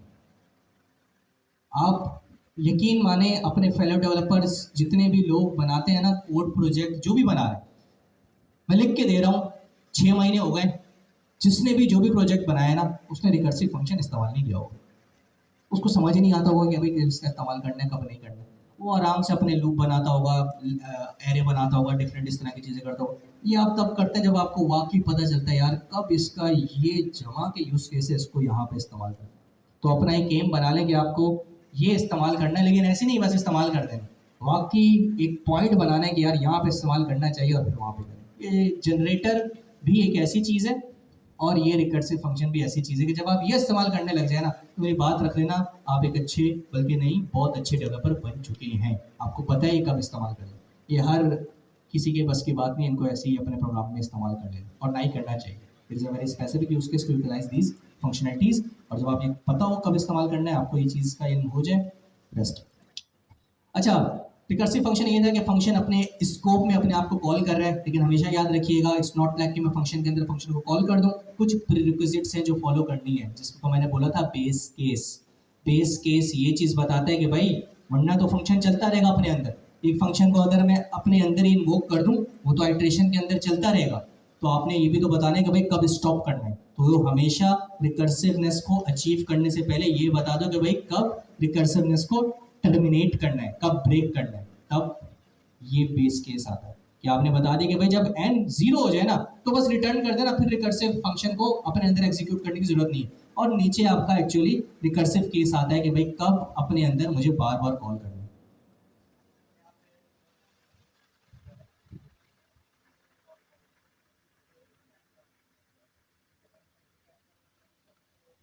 वो तो फिर आपकी लॉजिक ही गलत है ना, लॉजिक का ब्लेंडर मैं नहीं बता रहा, मैं आपको इसकी प्रीरिक्विजिट्स बता रहा हूँ जो उसकी है, इसकी रिकर्सिव फंक्शन की, वो तो आपका लॉजिक का ब्लेंडर है। ठीक है, आ जाओ भाई नीचे। आई गेस अब नीचे जो है वो तमाम इसकी वो है एग्जांपल्स है, वो आप देख लीजिएगा। नीचे आ जाओ, गार्बेज कलेक्टर इसी में ही है, नीचे है मेरे पास। नीचे आ जाओ, नीचे आ जाओ, नीचे आ जाओ, अगर इसमें है तो ठीक है, वरना आई गेस दैट्स ऑल। ठीक है, गार्बेज गार्बेज कलेक्टर का दोबारा बता देता हूँ। अच्छा, आज मैं इसलिए रिपीटेशन के ऊपर ज़्यादा फोकस कर रहा हूँ, ज़्यादा डिटेल में जा रहा हूँ, बिकॉज नेक्स्ट क्लास से पहले हो सकता है आपका एग्जाम हो जाए, तो मैं आगे के टॉपिक्स इसलिए कवर नहीं करना चाह रहा। मैं चाह रहा हूँ कि जो पढ़ाया है और जो अभी चीज़ें रिमेनिंग है उनको अच्छे से हम फोकस कर लें, ताकि आप अच्छा सा एग्जाम्स के अंदर परफॉर्म करें। गार्बेज कलेक्टर क्या होता है मेरे प्यारे दोस्तों? पहली चीज़ तो यह आपको गार्बेज कलेक्शन का कंट्रोल अपने हाथ पे लेने की जरूरत नहीं है, आप ले सकते हैं लेकिन ये डिफॉल्ट नेचर है। क्या है भाई, आपने एक वेरिएबल बनाया, ठीक है, अब आपने उसको लाइन 1 पे बनाया, अब आपका जो प्रोग्राम था वो hundreds and thousands of line के ऊपर मुश्तमिल था। तो क्या आपने अगर उस लाइन वेरिएबल को जो फर्स्ट लाइन पे बनाया था और थर्ड लाइन पे यूटिलाइज कर लिया, क्या आपके जहन में ये चीज़, आपका जो जहन है वो इस चीज़ को एक्सेप्ट करता है कि थाउजेंड्स ऑफ लाइन तक वो वेरिएबल मेमोरी में जगह बनाए रखे? हालांकि मैंने उसको तीसरी लाइन के अंदर यूटिलाइज कर लिया, that's all there is to it, अब मैं उसको थाउजेंड्स लाइन तक नहीं इस्तेमाल कर रहा। तो यही चीज़ जो कि आपको भी समझ आ रही है, पाइथन ने भी इसी को चीज़ को समझा, और एक कॉन्सेप्ट इन जनरल प्रोग्रामिंग का है, ये पाइथन का सिर्फ नहीं है, वो है गार्बेज कलेक्शन। गार्बेज कलेक्शन यही होता है कि अगर किसी वेरिएबल का कोई रेफरेंस आपके प्रोग्राम में फर्दर इस्तेमाल नहीं हो रहा, रेफरेंस काउंट मौजूद नहीं है कि भाई अब लाइन नंबर 1 में अगर मैंने उसको बनाया था और लाइन नंबर 3 में इस्तेमाल कर लिया है और आगे थाउजेंड्स लाइन तक उसका कोई रेफरेंस और इस्तेमाल नहीं हो रहा, मैं उस वेरिएबल को यूटिलाइज नहीं कर रहा, तो इसको मेमोरी से अब हट जाना चाहिए, इसको रिमूव हो जाना चाहिए। ये वो चीज़ है जो कि गार्बेज कलेक्शन कहलाती है। इसकी थ्योरी इनमें से किसी एक शीट के ऊपर लिखी हुई है सबसे नीचे, ज़रूर पढ़िएगा। और I guess that's all. Sorry, वो खुद इंटरनली करता है, वो जो मेमोरी मैनेजमेंट कर रहा होता है उसको पता होता है इस वेरिएबल के रेफरेंस कितनी बार इस्तेमाल होता है। टेक्निकली अगर मैं आपको थोड़ा बताऊं तो रेफरेंस काउंट बढ़ा रहा होता है। लेट्स से मैंने बोला name is equal to Mubashir, मैंने लाइन नंबर 2 में उसको यूज़ किया तो उसका रेफरेंस काउंट हो गया 1। मैंने उसको लाइन नंबर 5 में इस्तेमाल किया, उसका रेफरेंस काउंट हो गया 2। मैंने उसको लाइन नंबर 100 पे इस्तेमाल किया, उसका रेफरेंस काउंट क्या हो गया 3। अब जब मैं वो रन हुआ ना तो लाइन नंबर 1 पे वो इस्तेमाल हो गया, तो उसका रेफरेंस काउंट 3 से क्या हो गया 2, क्योंकि 3 लाइन पे जब मैं उसको पहली बार इस्तेमाल करा था वो तो हो गया, तो उसका एक रेफरेंस क्या हो गया ड्रॉप हो गया। लाइन नंबर 5 पे लेट से मैं उसको दोबारा इस्तेमाल कर रहा था, कोड एग्जीक्यूट हो गया, सही है, उसका एक और रेफरेंस क्या हो गया ड्रॉप हो गया। अब कितना रह गया उसका रेफरेंस 1, जो कि लाइन नंबर 100 पे था। जैसे ही वो लाइन नंबर 100 पे वो वाला वेरिएबल इस्तेमाल होगा ना, उसका रेफरेंस काउंट कितना हो गया जीरो, कि भाई अब 1000 लाइन तक जाते जाते ये कहीं भी ये दोबारा वेरिएबल इस्तेमाल नहीं हो रहा, इसके रेफरेंस काउंट क्या हो गया, जीरो। जैसे ही वो जीरो होता है, गार्बेज कलेक्टर एक्टिवेट हो जाता है, बोलता है इस वेरिएबल को मेमोरी से स्वैप आउट कर दो, रिमूव कर दो, डिलीट कर दो। ठीक है, थोड़ा और मैं डिटेल में समझा दूँ। ठीक है, अच्छा अब थोड़ा सा 3 मिनट का ब्रेक लेते हैं, लेकिन उसमें आपकी तरफ से कुछ सवाल बहुत ज़्यादा इंपॉर्टेंट आ रहे होते हैं। अच्छा, जब एक सवाल काफ़ी स्टूडेंट की तरफ से आता है ना, तो फिर मैं बोलता हूँ कि यार क्लास में डिस्कस कर लेते हैं, क्योंकि काफ़ी ऐसे स्टूडेंट भी होते हैं जो कि बेचारे सवाल कर ही नहीं पाते। तो माशाल्लाह मुझे एक बात पे तो बड़ी खुशी है कि आप में से काफ़ी स्टूडेंट्स को इंटर्नशिप्स की ऑफर हो रही है और वो इंटरव्यू करवाने जा रहे हैं। काफ़ी स्टूडेंट्स के मैसेज आते हैं, तो सबसे पहले तो माशाल्लाह ज़बरदस्त, बहुत खुशी मुझे। अब एक बात सबसे पहली चीज़ आती है कि भाई हमारा बैकग्राउंड नहीं है, और हमने सुना है कि इस फील्ड में बैकग्राउंड होना लाजमी है। ठीक, कंप्यूटर साइंस के आप हो, प्रीरिक्विजिट है, तभी आपको स्क्रीन प्रोसेस से आप गुजर के एक्चुअली आपका इंटरव्यू होगा और आप हायरिंग को पहुंचेंगे। तो मैं आपकी ये बात को पहले क्लियर कर दूं, ऐसा कहीं कतन ज़रूरी नहीं है कि आपके पास कंप्यूटर साइंस की डिग्री होगी तभी आप कुछ कर पाए। आज मैंने 2 इंटरव्यू लिए हैं, कल मैंने कॉल लिया था, तो पिछले 2 दिन में मैं 3 इंटरव्यू ले चुका हूँ। अभी तक मैंने या मुझे ऊपर से किसी ने नहीं बोला कि भाई इससे पहले ये पूछो कि इसने कंप्यूटर साइंस किया कि नहीं। नहीं, हम पूरा पता करते हैं कि भाई डेजिग्नेशन किस डेजिग्नेशन के लिए है इंटरव्यू। एक की फुल स्टैक के लिए थी, एक की रिएक्ट नेटिव के लिए थी, और तीसरी की पता नहीं किसके लिए थी। बस फिर उसके क्वेश्चन उससे करते हैं, उससे एक्सपीरियंस पता करते हैं, उसके हिसाब से उससे क्वेश्चन करते हैं। कोई अगर आपके पास डिग्री नहीं है तो कोई मसला नहीं, आपका बैकग्राउंड नहीं है कोई मसला नहीं है। मैं पहले ही बता चुका हूँ, मैं शेफ बनना चाहता था, जो बिल्कुल ही अलग फील्ड है। अगर यकीन नहीं हो तो पिथम पता है, Pakistan institute of tourism and hotel management, सही, 2019 के जाके उसका एडमिशन फॉर्म देख लीजिएगा, मेरा नाम भी उसमें मौजूद होगा इंशाल्लाह। तो 2019 में मेरा पूरा मूड था कि भी मैं जाके शेफ बनूंगा और खाने बनाएंगे, खाने खाएंगे, एंजॉय करेंगे। लेकिन फिर आ गए इस फील्ड के अंदर, तो कोई बैकग्राउंड नहीं, और जो हमारी पढ़ाई की सोचती हुई थी कि फूड एंड साइंस टेक्नोलॉजी के अंदर जाएंगे, एंजॉय करेंगे, तो दोनों चीज़ें नहीं हुई, और ना ही हमने इस चीज़ पे दोबारा गौर किया। तो भाई मेरे प्यारे दोस्तों, आप किसी भी फील्ड से हैं, कोई किस्म का इम्पैक्ट नहीं आएगा। अगर आप जिस इंटरव्यू के लिए जा रहे हैं उसकी नॉलेज आपके पास अच्छी है, बेहतरीन है। और दूसरी चीज़, अगर आपके पास डिग्री ही नहीं है तब भी कोई मसला नहीं है, आप फिर भी कर लेंगे। कुछ कंपनीज होती हैं जिनकी प्रीरिक्विजिट होती है कि भाई कम से कम ग्रेजुएशन बैचलर्स होना चाहिए, लेकिन काफ़ी हज़ारों ऐसी कंपनीज है जिसके अंदर ये भी चीज़ मौजूद नहीं है कि अगर आपके पास इंटर भी है, अगर आपने मैट्रिक भी किया हुआ है, बेहतरीन है, कोई मसला नहीं है, आप आराम से गुजर सकते हैं। आपका इंटरव्यू भी होगा, आपका हायरिंग भी होगी, और सैलरी पे भी आपको कंप्रोमाइज़ नहीं करेंगे। अगर आपने अच्छा काम किया है तो ये नहीं देखेंगे अच्छा इसने परफॉर्म तो बहुत अच्छा किया है, लेकिन इसके पास डिग्री नहीं है, तो वैसे अगर 1 लाख मैंने देना था, इसके पास डिग्री है तो इसको 30,000 दे देता हूँ। नहीं, ऐसा नहीं है। अगर आपने सही किया है तो 1 लाख है तो 1 लाख ही होगा, भले वो बैचलर्स किया हो, भले मास्टर्स किया हो। ठीक है, जब मैंने फर्स्ट जॉब की थी तब मेरा इंटरव्यू हुआ था, मेरे साथ में मास्टर्स के लोग बैठते थे, तो हमारी कोई सैलरी के अंदर कुछ भी डिफ्रेंशिएशन इतनी नहीं थी, बेहतरीन सब साथ साथ चल रहे थे, ज़बरदस्त। ये वो चीज़ें जो मैं गुजर चुका हूँ, तो मैं ऐसा नहीं, मैं आपको ऐसी बता रहा हूँ हवाओं में कि भाई ऐसा हो जाता है। इन चीज़ों से मैं होके गुजरा हूँ, और मैंने इन चीज़ों का कोई भी इम्पैक्ट नहीं देखा इंटरव्यू प्रोसेस में और हायरिंग प्रोसेस में। तो मैं आपको यही बताऊंगा कि इस बात पे डिमोटिवेट होने की कतई ज़रूरत नहीं है। Make sense? गुड। ठीक है, अब मेरे ख्याल से 2 मिनट का ब्रेक लेते हैं और आपके अगले टॉपिक के ऊपर आते हैं, वो है एक्सेप्शन हैंडलिंग, जो आपको ये बताए पढ़ाएंगे हमारे नौहों ने हार चहीते नहीं भाई। इट्स 8:07, 8 बज के। अच्छा, लास्ट क्लास में सर मुबशिर ने आप लोगों को ये रिपोर्ट 9 दी थी पढ़ने के लिए, किसने पढ़ी थी? और आज अगर एग्जाम होता तो तैयारी है? बड़ी तैयारी है, रिपोर्ट 9 पढ़ी नहीं है सर।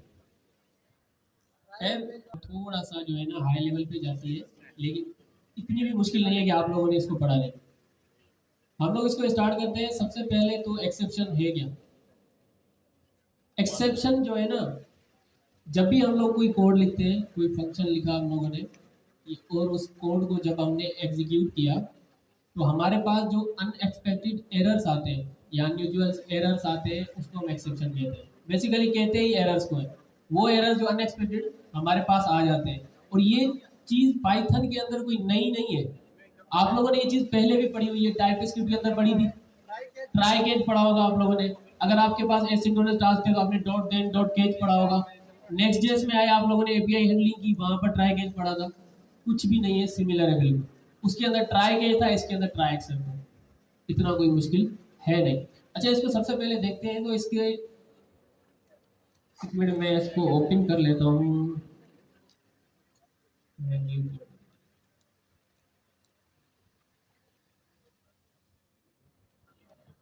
सबसे पहली बात, हमारे पास क्या होता है कि पाइथन जो है वो एक इंटरप्रेटेड लैंग्वेज है। ये तो आप सबको पता ही होगा, काफ़ी क्लासेस हमारी हो चुकी है। जिसको नहीं पता तो भाई मुंह छुपा कर ही बैठे। अच्छा, पाइथन क्या है, एक इंटरप्रेटेड लैंग्वेज है। वो क्या करती है, कोड को लाइन बाय लाइन एग्जीक्यूट करती है।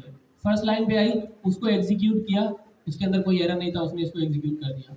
सेकंड लाइन पे आई, कोई एरर नहीं था, एग्जीक्यूट कर दिया। ये ऐसे नहीं करती कि पूरे के पूरे कोड को एक साथ एग्जीक्यूट कर दे, जब कोई एरर आया फिर बताया कि भाई फिलहाल लाइन पे आपके पास एक एरर है, जाके उसको सॉल्व कर दे। ऐसा नहीं है। हमारे पास क्या होता है, पाइथन के अंदर आपका code line by line execute हो रहा होता है। अब आपने फर्स्ट लाइन को एग्जीक्यूट किया, सेकंड लाइन को एग्जीक्यूट किया, थर्ड लाइन के पास आपको एरर मिला, वो जो आपकी एग्जीक्यूशन थी वो वहीं पर ही क्रैश हो जाएगी। उसके बाद का जो भी कोड है वो आपका चलना ही नहीं है। हम लोग बेसिकली क्या करते हैं, उन एरर्स को हैंडल कर रहे होते हैं जो कि अनएक्सपेक्टेड आएंगे, हमें पता है। एज अ डेवलपर आप लोगों को भी पता होना चाहिए कि भाई इस जगह पर कोई एरर मेरे पास आ सकता है, तो आप लोगों ने उसकी वैलिडेशन जरूर करनी है। ठीक है, आपको पता होगा कि यहाँ पर हमारे पास एरर आएगा, तो हमने उसको पहले से ही हैंडल करके रखना है कि कल को मेरा कोड जो है ना वो क्रैश ना हो। तो उसके लिए हम क्या करते हैं कि हम लोग ट्राई एक्सेप्ट को यूज करते हैं। अब किस किस्म के एरर्स आते हैं, सबसे पहले हम लोग देख लेते हैं।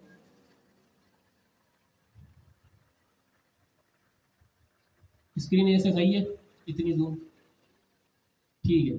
मैं यहाँ पर सबसे पहले तो एक वेरिएबल बनाता हूँ रैंडम नंबर का, four is equal to integer. इसके अंदर एक इनपुट फील्ड बना रहा हूँ, ठीक है, इतना ही करना था मुझे भी। ठीक है, अब यहाँ पर क्या किया है मैंने, सबको बताया। कोई मुश्किल बात है इसके अंदर, कोई ऐसा जिसको ये चीज़ समझ नहीं आ रही? कुछ भी नहीं है। मैंने एक इनपुट लिया है जिसको इंटीजर में रखा है कि जो हमें इनपुट चाहिए वो किसके अंदर चाहिए, इंटीजर के अंदर। मैं इसको प्रिंट करता हूँ, ठीक है।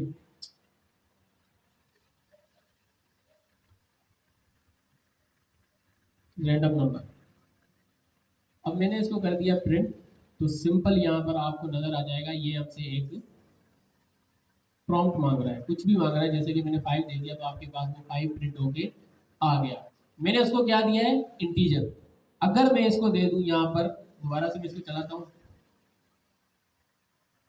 इसको मैं दे देता हूँ आंसर में हेलो, तो मेरे पास क्या आया, एरर आया। ठीक है, इसके नीचे ये जो मैंने इसको प्रिंट किया है, इसके नीचे मैं लिखता हूँ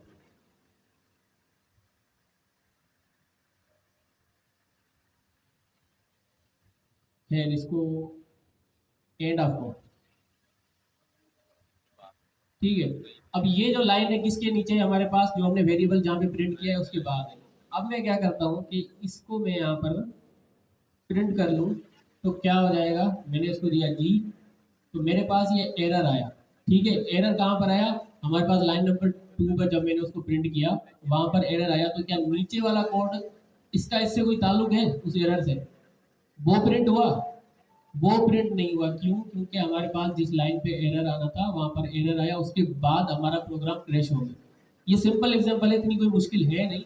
हमने बस इन्हीं चीज़ों को जो है ना अपना हैंडल करना है, इन्हीं चीज़ों की वैलिडेशन करनी है कि हमारे पास जो भी एरर्स आ रहे हैं उनको हम लोग हैंडल करते जाएं ताकि हमारा प्रोग्राम क्रैश हो। ठीक है, उसके लिए क्या करना है, कुछ भी नहीं करना। सबसे पहले तो हम लोग क्या करेंगे, एरर देखेंगे कि हमारे पास एरर क्या है। क्या एरर है, वैल्यू एरर। और मैंने उसको प्रॉम्प्ट क्या दिया था, किस वजह से एरर आया, वो हमसे एक्सपेक्ट कर रहा था एक नंबर, और हमने उसको दे दिया एक स्ट्रिंग। ठीक है, इसको मैं कट करता हूँ। हमारे पास ट्राई एक्सेप्ट होता है जैसे मैंने अभी बताया। ठीक है, अब यहाँ पर मैंने लिख दिया इसको इंडेंटेशन के अंदर, यहाँ पर ये कोड। इसके बाद हमारे पास आता है एक्सेप्ट। अब एक्सेप्ट क्या करता है, हमारे पास जो भी एरर है ना, हमने उसको बताना है कि एक्सेप्ट अगर हमारे पास वैल्यू एरर आता है तो। ठीक है, एक्सेप्ट लिख दिया, वैल्यू एरर था हमारे पास, टैब दबाया, उसके बाद एंटर करूंगा, भाई please inter a valid number. तो आप क्या करें, एक वैलिड नंबर डालें, क्यों? क्योंकि हमारे पास जो एक्सपेक्ट कर रहा है वो क्या है, एक नंबर है। अब अगर मैं इसको प्रिंट करूं, तो ये मुझसे मांग रहा है एक नंबर, मैंने इसको दे दिया कि स्ट्रिंग, लेकिन वो मेरा प्रोग्राम क्रैश नहीं हुआ, मुझे बता रहा है कि आपके पास ये एरर है, आपको जो है ना एक नंबर पास करना चाहिए। देन अगर इसके अलावा मैं यहाँ पर नीचे एक और कोड लिखूँ, this is the end of the program, तो यहाँ पर मैं इसको दोबारा रन करूँ और ये मुझसे इसको थोड़ा सा ऊपर कर लेता हूँ ताकि आपको सही से नजर आ जाए। जी दे दिया, लेकिन please inter a valid number, उसके बाद का कोड हमारे पास एग्जीक्यूट हुआ, बिल्कुल हुआ। तो हम क्या करते हैं, इसी तरह के से इन्हीं तरीके से हम लोग अपने कोड के एरर्स को हैंडल कर रहे होते हैं, इसी को कहते हैं एक्सेप्शन। ठीक है, ये हमारे पास एक एरर था, हो सकता है हमारे पास मल्टीपल एरर्स आए। अब कैसे एरर्स आए, मुझसे वो एक्सपेक्ट कर रहा है क्या, एक नंबर। ठीक है नंबर उसने एक्सेप्ट किया, मैंने क्या किया, जो भी नंबर आएगा, अब तो मैं उसको नंबर ही दूंगा, अब लेकिन जो भी नंबर आएगा मैं कहता हूँ उसको डिवाइड कर देना आप जीरो के साथ। ठीक है, जीरो के साथ आप उसको कर देना डिवाइड, CLS कर दिया हमने। जब मैं इसको दोबारा से चलाऊंगा, ये मुझसे मांग रहा है नंबर, मैंने इसको 6 दे दिया, ये मेरे पास दोबारा से एरर आ गया। क्या एरर आया है, जीरो डिवीजन एरर, कि भाई आप एक 5 नंबर को जीरो के साथ कैसे डिवाइड कर सकते हो। सही है, तो ये भी हमारे पास एक एरर है, ये चीज़ आप लोगों ने अपने पास नोट कर लेनी है कि जब भी आप लोग किसी नंबर को जीरो के साथ डिवाइड करोगे तो आपके पास जीरो डिवीजन एरर आएगा। उसको सॉल्व करने के लिए क्या करना है, कुछ भी नहीं करना, वही काम करना है, एक्सेप्ट लिखना है। दूसरा एरर है, आपको पता है ये एरर आने वाला है, आपने एक्सेप्ट लिखा, जीरो डिवीजन एरर, यहाँ पर उसको बताया कि आप हमारे पास ये एरर आ सकता है, टेप दबाया, आपने उसको नोटिफाई कर दिया कि भाई you can not divide by zero. ठीक है, उसी को आप लोगों ने क्या कर दिया, CLS करके दोबारा से रन किया प्रोग्राम को। अब मैं इसको दे रहा हूँ 5, तो हमारे पास कोड चल रहा है, मैंने उसको 5 दिया, कह रहा है कि आप डिवाइड के साथ जीरो नहीं कर सकते, लेकिन अभी भी हमारा जो बाकी का कोड है वो क्रैश नहीं हुआ, वो चल रहा है। ठीक है, तो ये हमारे पास दो एरर्स हैं। अब आप कहेंगे सर हमें थोड़ी ना पता है कि अब हमारे पास यहाँ पर जीरो का एरर आएगा, यहाँ पर वैल्यू एरर आएगा, टाइप एरर आएगा, कौन सा एरर आएगा। तो उसके लिए भी हमारे पास तरीका है कि अगर आपको पता नहीं है तो आप लिख दें एक्सेप्ट एक्सेप्शन एज ई। ठीक है, अब एज ई का मतलब जो है ना, अगर आप इसको नहीं भी लिखेंगे तब भी कोई इशू नहीं है, लेकिन आप क्या कर रहे हैं, जो भी आपका एरर है वो ई के अंदर जो है ना स्टोर करा के आप उसको बाद में क्या कर सकते हैं, प्रिंट करवा सकते हैं कि आपके पास क्या एरर आएगा। ठीक है, इसके अंदर हम लोगों ने क्या रख दिया, वही वेरिएबल ई वाला, कि आप हमारे पास, आपको यहाँ से पता चलेगा कि आपके पास क्या एरर आया। CLS कर दिया हम लोगों ने, इसको दोबारा से चलाया, मैंने इसको वैल्यू दे दी 5। अब हमारे पास अगर कोई भी एरर आता है तो वो खुद ही ऑटोमेटिकली इसको सॉल्व करेगा, लेकिन ये सारे एरर्स इतने नहीं थे। ठीक है, यहाँ पर खत्म नहीं होते, अभी तो मैंने कितने किए, सिर्फ 3 ही किए। अगर आप चले जाएं अपनी रिपोजिटरी में, इस रिपोजिटरी पे आ जाएं, थोड़ा सा नीचे आएंगे तो आपको यहाँ पर नजर आएंगे आपके वो एरर्स, ये देखो, ये एरर्स है आपके पास, एक्सेप्शन, उसके बाद आपके अर्थमेटिक एक्सेप्शन आते हैं, floating point error, overflow error, zero division error, आपके पास एट्रीब्यूट एरर आ जाता है जब आप गलत दे देते हैं, बफर एरर, राइट साइड में देखेंगे OS एरर, आपके पास मॉड्यूल एरर, अगर किसी फाइल को आप लोग हैंडल कर रहे हैं, वो फाइल उसको नहीं मिलती, उसका एरर आ जाता है। तो आपको ये सारी चीज़ें हैंडल करनी है, किसी एक कोड के साथ सारे के सारे एरर्स नहीं डाल देने, लेकिन आपको पता होना चाहिए कि आपका प्रोग्राम किस चीज़ का है, आपने उसी के अंदर ही जो है ना अपने एरर्स को देखते हुए खुद ही जो है ना ऑब्जर्व करना है कि किस किस्म का हमारे पास एरर आ सकता है, और उससे आप लोगों ने क्या करना है, अपने एरर्स की वैलिडेशन करनी है। तो ये कोई मुश्किल टास्क था जी, इसको नहीं कर सकते आप, आपके पास नेक्स्ट लाइन वाला जो एरर है वो, सॉरी नेक्स्ट लाइन वाला जो आपका लास्ट में कोड है वो रन नहीं होने वाला उसके बाद। आपका जो अगर इफ ब्लॉक चलेगा ना, अगर आपके पास ट्रू हुआ तो इफ ब्लॉक चलेगा, नहीं हुआ तो एल्स ब्लॉक चलेगा, तो आपके पास जो लास्ट वाला कोड है, जो आपका आगे का प्रोग्राम है, वो क्रैश हो जाएगा, वो आपके पास रन नहीं होने वाला। तो अगर आप देखें तो मेरे पास जो कंसोल के अंदर यहाँ पर जो भी मेरे पास लास्ट वाला कोड है वो हमेशा चल रहा है, मैं जैसी भी मेरे पास एरर आ जाए लेकिन वो हमेशा चलता है, मेरा प्रोग्राम क्रैश नहीं होता, मेरी एप्लीकेशन क्रैश नहीं होने वाली। ठीक है, क्लियर है, सिंपल ही था। अच्छा, किस किस को समझ आया, बेहतरीन है, तालियां भाई जोरदार। एक बात कीजिए, अगर आपके प्रोग्राम में एरर आ रहा है तो क्या आपने गलत प्रोग्राम लिखा है? देखो भाई, हैंड रेस करो जो बोलता है एरर आ रहा है तो। प्रोग्राम में एरर आते हैं और कुछ ऐसे सिनेरियोज होते हैं प्रोग्राम में जब हम एक्सपेक्ट करते हैं एरर आए, या अगर मैं आपको दूसरे अल्फाज में समझाऊं तो हम एक्सप्लिसिट वे में चाहते हैं कि एरर आए। लेट्स से यूजर ने अपना नेम इंटर करना, उसने नेम की जगह मुझे 1 2 3 भेज दिया, समझिएगा मेरी बात। तो इस पॉइंट पे उसका फॉर्म सबमिट करने के बजाय मैं एक्सप्लिसिट वे में जान के एरर थ्रो करूंगा कि भाई तुम्हारे नाम के अंदर अल्फाबेट्स होने चाहिए, ये 1 2 3 तुमने क्या ऐड कर दिया। मतलब एरर आया और एरर एक्सप्लिसिट वे में आया। अब भाई मुबशिर एरर आ रहा है और तुम बोल रहे हो प्रोग्राम में एरर आते हैं, और दूसरी और मज़े की बात बता दी कि आप जान के एरर कभी कभी प्रोड्यूस करते हैं। तो फिर मसला क्या है? मसला आता है कि आपके एरर ग्रेसफुली हैंडल्ड हुए हों और कोई ऐसा एरर ना आए जिसकी वजह से आपका प्रोग्राम क्रैश हो जाए। क्रैश से मुराद ये है कि आपका प्रोग्राम चलना बंद हो जाए। हालांकि 10 और नीचे लाइंस थी जिसका इस पर्टिकुलर स्निपेट ऑफ कोड से कुछ लेना देना नहीं था, लेकिन क्योंकि कोई एरर आया और मैंने एरर को, इस वर्ड पे बड़ा गौर कीजिएगा, मैंने एरर को ग्रेसफुली हैंडल नहीं किया। अभी ये शीट की थ्योरी आपको नहीं पढ़ाई, इस शीट की थ्योरी में आप बार बार एक वर्ड को देखेंगे, ग्रेसफुली ग्रेसफुली ग्रेसफुली। एरर आते हैं लेकिन एरर को ग्रेसफुली हैंडल करना ही एक्सेप्शन हैंडलिंग कहलाती है। मतलब एरर आए लेकिन एरर की वजह से आपका प्रोग्राम क्रैश ना हो, कि इस पर्टिकुलर चीज़ की वजह से पूरा आगे का प्रोग्राम चलना बंद ना हो जाए। बस अगर आपको ये पता है तो आपको एक्सेप्शन हैंडलिंग आती है। तो आपको यहाँ पर दिखाया गया कि भाई इनपुट लिया है, इनपुट हमेशा स्ट्रिंग में मिलता है। किस में मिलता है? स्ट्रिंग में। हमने क्या किया, इसको एक्सप्लिसिट वे में टाइप कास्ट किया इंटीजर के अंदर। अब जब इंटीजर के अंदर कन्वर्ट किया तो कन्वर्ट वही स्ट्रिंग हो पाएंगे जिनकी इंटीजर रिप्रेजेंटेशन मौजूद है। कि स्ट्रिंग के अंदर मैं 1 पास करूं, 100 पास करूं, 1000 पास करूं, 3 पास करूं, 5 पास करूं, तो वो इंटीजर के नंबर में कन्वर्ट हो सकते हैं। लेकिन अगर मैंने हेलो पास कर दिया तो उसकी कोई इंटीजर रिप्रेजेंटेशन मौजूद है नहीं। हेलो की इंटीजर रिप्रेजेंटेशन क्या होगी? तो एरर मिलेगा। तो अगर मैंने इस चीज को हैंडल नहीं किया होता कि भाई जो भी आ रहा है इसको इंटीजर के अंदर कन्वर्ट कर दो, तो यहाँ पे मेरा प्रोग्राम क्रैश हो रहा है। क्या हो रहा है? क्रैश हो रहा है। लेकिन वही चीज अगर मैं ग्रेसफुली हैंडल कर लूँ, अब भाई ग्रेसफुली हैंडल कैसे करूँ? जब भी ग्रेसफुली की बात आएगी जहन में एक चीज आनी चाहिए, ट्राई और एक्सेप्ट। क्या आनी चाहिए? बस ट्राई और एक्सेप्ट आ गया तो एरर को आपने ग्रेसफुली हैंडल कर लिया। तो बस हमने वही किया, हमने अपने उस ब्लॉक को कि जब भी मैं स्ट्रिंग को इंटीजर के अंदर कन्वर्ट कर रहा हूँ उसको ट्राई के अंदर डाल दिया कि भाई कोशिश करो। क्या करो? कोशिश करो, अगर हो जाए तो सही है, वरना एक्सेप्ट लगा दिया कि भाई वरना ये कर देना।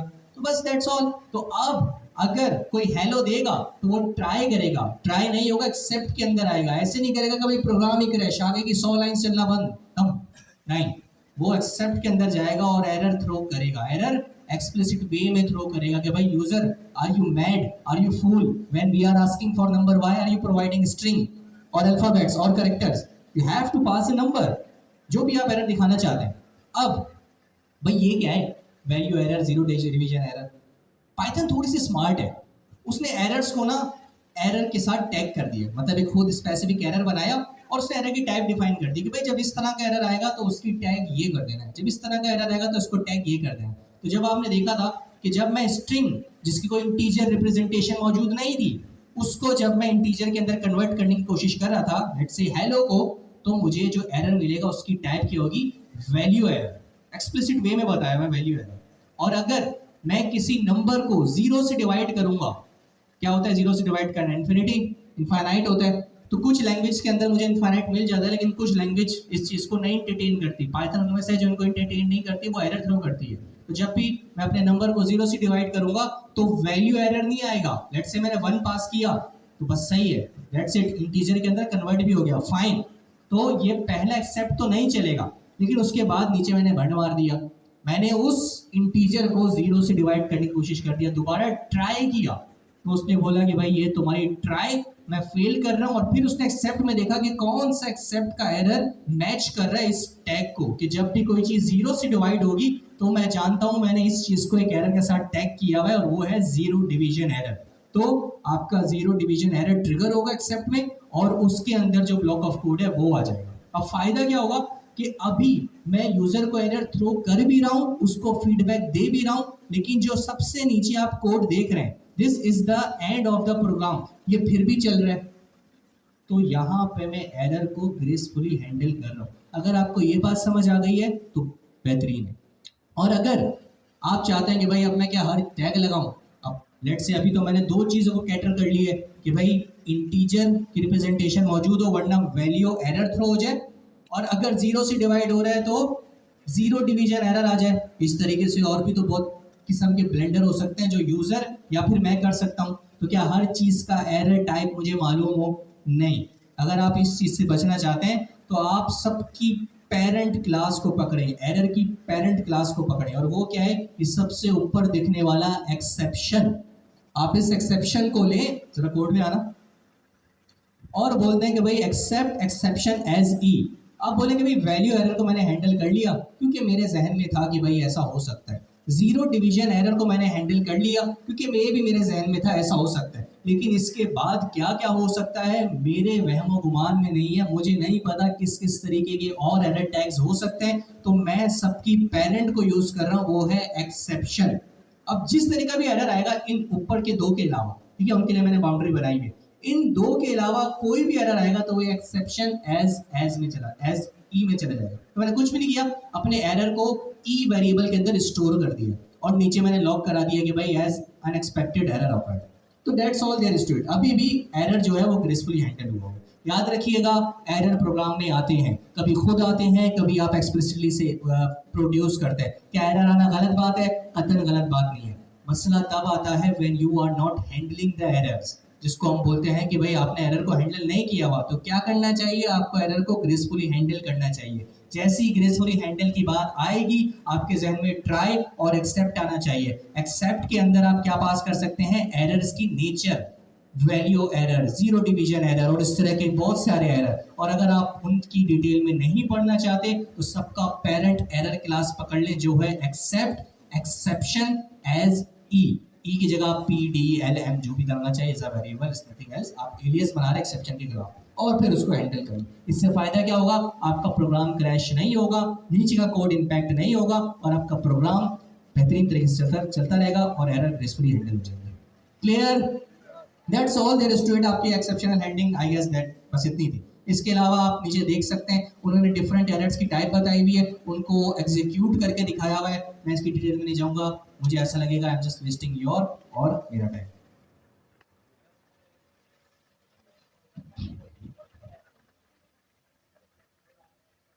हाँ, नहीं, आप अपने हर कोड को टेक्निकली, हम जब काम कर रहे होते हैं हम क्या करते हैं, अपने कोड को जब भी हमारी प्रैक्टिस बन जाती है, जो भी कोड कर रहे हो उसको ट्राई और एक्सेप्ट के अंदर डालें। तो जब भी ट्राई में एरर प्रोड्यूस होगा आपका कोड कहाँ जाएगा? नीचे एक्सेप्ट के अंदर। तो वहाँ पे आपको एरर पता चल जाएगा क्या मिल रहा है। सही है। तो हम, अगर मैं आपको बताऊं, अक्सर हमारे प्रोग्राम जो सिस्टम्स में भी काम करता हूँ, अक्सर एक्सपेक्टेड आउटकम नहीं आता, एक्सपेक्टेड आउटकम नहीं आता। तो हम क्या करते हैं, हम अपने प्रोग्राम के लॉग्स जाके देखते हैं। क्या देखते हैं? लॉग्स। और लॉग्स कुछ नहीं होता, बेसिकली हम क्या करते हैं, जो भी काम हो रहा होता है ना उसके against human friendly message pass करते रहते हैं कि भाई यहाँ पे ये हुआ, यहाँ पे ये यूजर को नहीं दिख रहा होता, लेकिन बिहाइंड द सीन्स आसान लफ्ज़ में बताऊं तो हम मैसेज मेंटेन कर रहे होते हैं। तो हम वो जाके देख लेते हैं कि भाई मसला कहाँ पे आ रहा है, वो यूजिंग एक्सेप्ट वहाँ पे हम पास। अभी आसान हो रही है, थोड़ी देर बाद फिर क्या कहते हैं एक्सेप्शन हैंडलिंग। इसको आप पूरी थ्योरी जाके पढ़िएगा। और अभी दो और एक्सेप्शन हैंडलिंग के अराउंड चीज़ें हैं, एक एल्स होता है और एक फाइनली होता है। वो दो ब्लॉक पढ़ लेते हैं। जैसे आपने ट्राई का एक ब्लॉक देखा है, एक्सेप्ट का एक ब्लॉक देखा है ना, इसी तरीके से एक एल्स का ब्लॉक होता है। It's not the if else else, ये दूसरा एल्स है जो कि हम ट्राई एक्सेप्ट के साथ लगा सकते हैं। और एक ब्लॉक है जिसको हम बोलते हैं फाइनली ब्लॉक। बस ये दो करते हैं, इसके बाद इस शीट को टाटा बाय बाय करते हैं और फिर आगे चलते हैं। अच्छा, हमने क्या किया है कि ये ट्राई कैच के अंदर अपनी एक्सप्रेशन लिख दी कि भाई मैंने एक वेरिएबल बनाया और ये एक इनपुट फील्ड ले रहा है, लेकिन यहीं पर ही मैंने क्या की उसकी एग्जीक्यूशन करा दी, वहीं पर ही मैंने प्रिंट लगा दिया। जब ट्राई चलेगा वो उसको उधर ही प्रिंट कर देगा। बेसिकली हम लोग करते क्या है कि जब भी हमने कोई अपनी एक्सप्रेशन यहाँ पर लिखी तो इसकी जो एग्जीक्यूशन है वो हम लोग एल्स के अंदर लिखते हैं। एल्स के अंदर क्यों लिखते हैं कि अगर इसके अंदर कोई भी एरर नहीं आता, हमारा कोड सक्सेसफुली कंपाइल हो जाता है, तो फिर उसके बाद जो एग्जीक्यूशन होगी, मतलब जो चीज़ प्रिंट होगी वो एल्स की तरफ से होगी, ना कि इस ट्राई की तरफ से। ट्राई के अंदर क्या रखते हैं, सिर्फ अपनी एक्सप्रेशंस, या फिर अगर हम लोग अपना टाइप स्क्रिप्ट की या नेक्स्ट जेस की बात करें तो उसके अंदर सिर्फ हम लोग अपनी एपीआईज बनाते हैं। उसके बाद क्या होगा वो हमारे पास एल्स के अंदर आता है, पर उसके अंदर कोई एल्स का कॉन्सेप्ट है नहीं, इसके अंदर है। तो आपने क्या करना है, यहाँ पर आके लास्ट में या फिर उसी के बाद अपने पास एल्स लिख देना है, एल्स, एंड देन उसके बाद आपने नो एजुकेशन फॉर रेस्ट। और एक उसके अलावा एक साथ ही बता देता हूँ मैं, हमारे पास एक फाइनली का कीवर्ड भी होता है। चले भाई, अच्छा फाइनली आप लोगों ने जो है ना अपने पास से पढ़ा होगा टाइप स्क्रिप्ट के अंदर, नेक्स्ट जेस के अंदर क्या होता है। कोई एक हाथ खड़ा करके अच्छे से बता जी।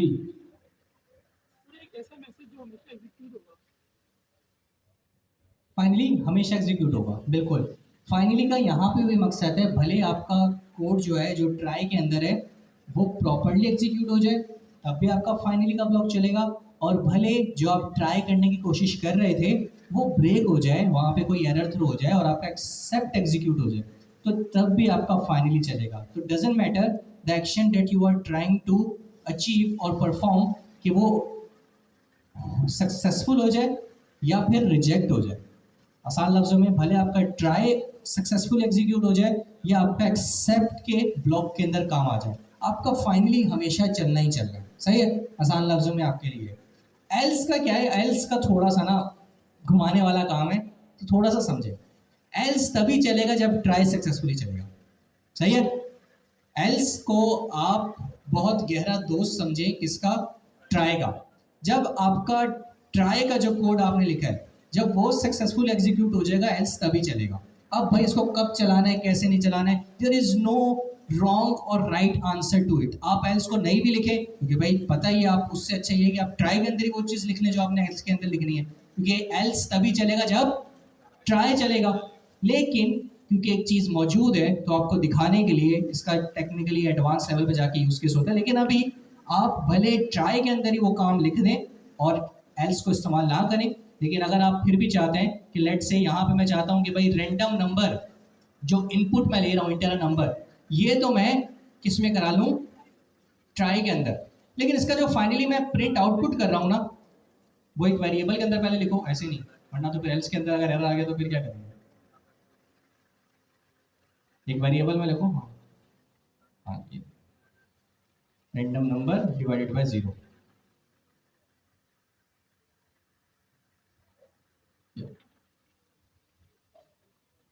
तो अब आप देखोगे भाई हमने क्या किया हुआ है, हमने, और प्रिंट कर दो वहां पे नो एक्सेप्शन वर रेज्ड, ठीक है। ट्राई के एल्स के अंदर, नहीं एल्स के अंदर वही लिखो, मैसेज ही लिखो, सही। एल्स के अंदर हमने क्या लिख दिया भाई, नो एक्सेप्शन रेज्ड, और काम हमने क्या किया हुआ है ट्राई के अंदर, ट्राई के अंदर लॉग भी कर दो नंबर रिजल्ट अपना।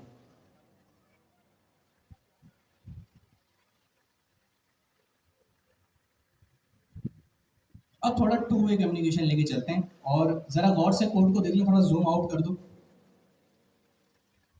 अच्छा एक बात, ट्राई हर हालत में चलेगा, सही है, इनिशियली तो चलेगा ना, उसमें कोई एरर आ गया तो बात की बात है, लेकिन ट्राई इटसेल्फ हमेशा चलेगा। यस, एक्सेप्ट हमेशा चलेगा, नो, जब ट्राई के अंदर एरर आएगा तब एक्सेप्ट चलेगा। अब वो मैटर करता है कि एक्सेप्ट कौन से एरर टाइप का हुआ है। अगर वैल्यू एरर का होगा तो एक्सेप्ट में सिर्फ कौन सा एक्सेप्ट चलेगा, पहला वाला। अगर जीरो से डिवीजन के वक्त एरर आया तो कौन सा वाला चलेगा, एक्सेप्ट जीरो डिवीजन एरर। और अगर इन दोनों में से कोई भी नहीं है, लेट्स से बिलफर्स कोई और सा एरर है, तो आपका तीसरा एक्सेप्ट जो कि पेरेंट ऑफ ऑल एरर्स है, एक्सेप्शन वाला चलेगा, ठीक है। अब आते हैं फाइनली कब चलेगा, हर वक्त फाइनली हमेशा चलेगा, हैंड रेस करो भाई। फाइनली हमेशा चलेगा, डजंट मैटर ट्राई वाला ब्लॉक जो है वो सक्सेसफुली एग्जीक्यूट होता है या फिर मेरा कोड एक्सेप्ट के अंदर आ जाता है। मेक सेंस, यहाँ तीन तो मेरे ख्याल से कोई कंफ्यूजन नहीं होगी। अगर किसी को कंफ्यूजन होगी वो थोड़ी सी एल्स में होगी, तभी मैं टू वे कम्युनिकेशन लेके चल रहा हूँ ताकि उस तक भी हम पहुंचे। एल्स कब चलेगा, ट्राई चलेगा या ट्राई सक्सेसफुली एग्जीक्यूट हो जाएगा, अगर ट्राई चला और बात एक्सेप्ट में आ गई तो एल्स चलेगा? नो, ट्राई के बाद एल्स तभी चलेगा जब ट्राई सक्सेसफुली एग्जीक्यूट हो जाएगा। तो जरा पहले अपने ट्राई देख लें, ये हो सकता है हम एरर थ्रो करवा दे भाई, ऊपर जाना। सही है भाई, सिंपल है, वैल्यू ले रहे हैं, इंटीजर के अंदर कन्वर्ट कर रहे हैं, जीरो से डिवाइड कर रहे हैं, नहीं जीरो से डिवाइड नहीं कर रहे हैं, 10 नंबर को उस नंबर से डिवाइड कर रहे हैं और फिर रिजल्ट प्रिंट कर रहे हैं। जरा कोड एग्जीक्यूट करना मेरे प्यारे दोस्त, जरा इसको ऊपर ले जाना, क्लियर कर लेना। अगर मैं लिखूं हेलो, लिखना हेलो, इंटर नहीं करना, ट्राई चलेगा, इनिशियली चलेगा, सक्सेसफुली कंप्लीट होगा, एक्सेप्ट चलेगा। अब कौन सा चलेगा उसकी बेस में जा रहे, तीनों में से एक तो चलेगा ही चलेगा, ठीक है। क्या फाइनली चलेगा? हैंड रेस करो। क्या ट्राई चलेगा? कौन बोलता है ट्राई चलेगा? ओ सॉरी, गलती हो गई, गलती, माजरत माजरत। एल्स चलेगा?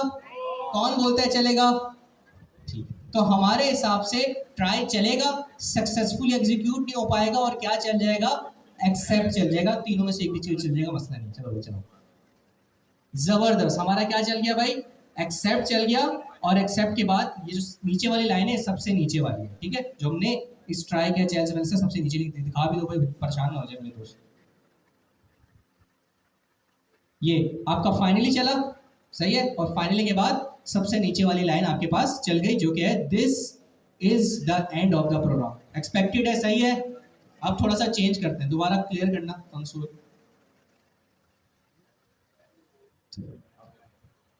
चलाना जरा, सब सही चला ना भाई? नहीं, 20 चलाया है, 20 लिखना। ट्राई चलेगा, सक्सेसफुली एग्जीक्यूट होगा, एल्स चलेगा, फाइनली चलेगा। चलाओ भाई, ट्राई चला, फाइनली चला, अब सब दिखा दो भाई। सबसे पहले जरा जाओ, यो ट्राई चला, ट्राई ने प्रिंट कर दिया रिजल्ट, सही है। नीचे आओ, उसके बाद हमारे पास क्या आ रहा था? Else, no exception were raised दिखा था।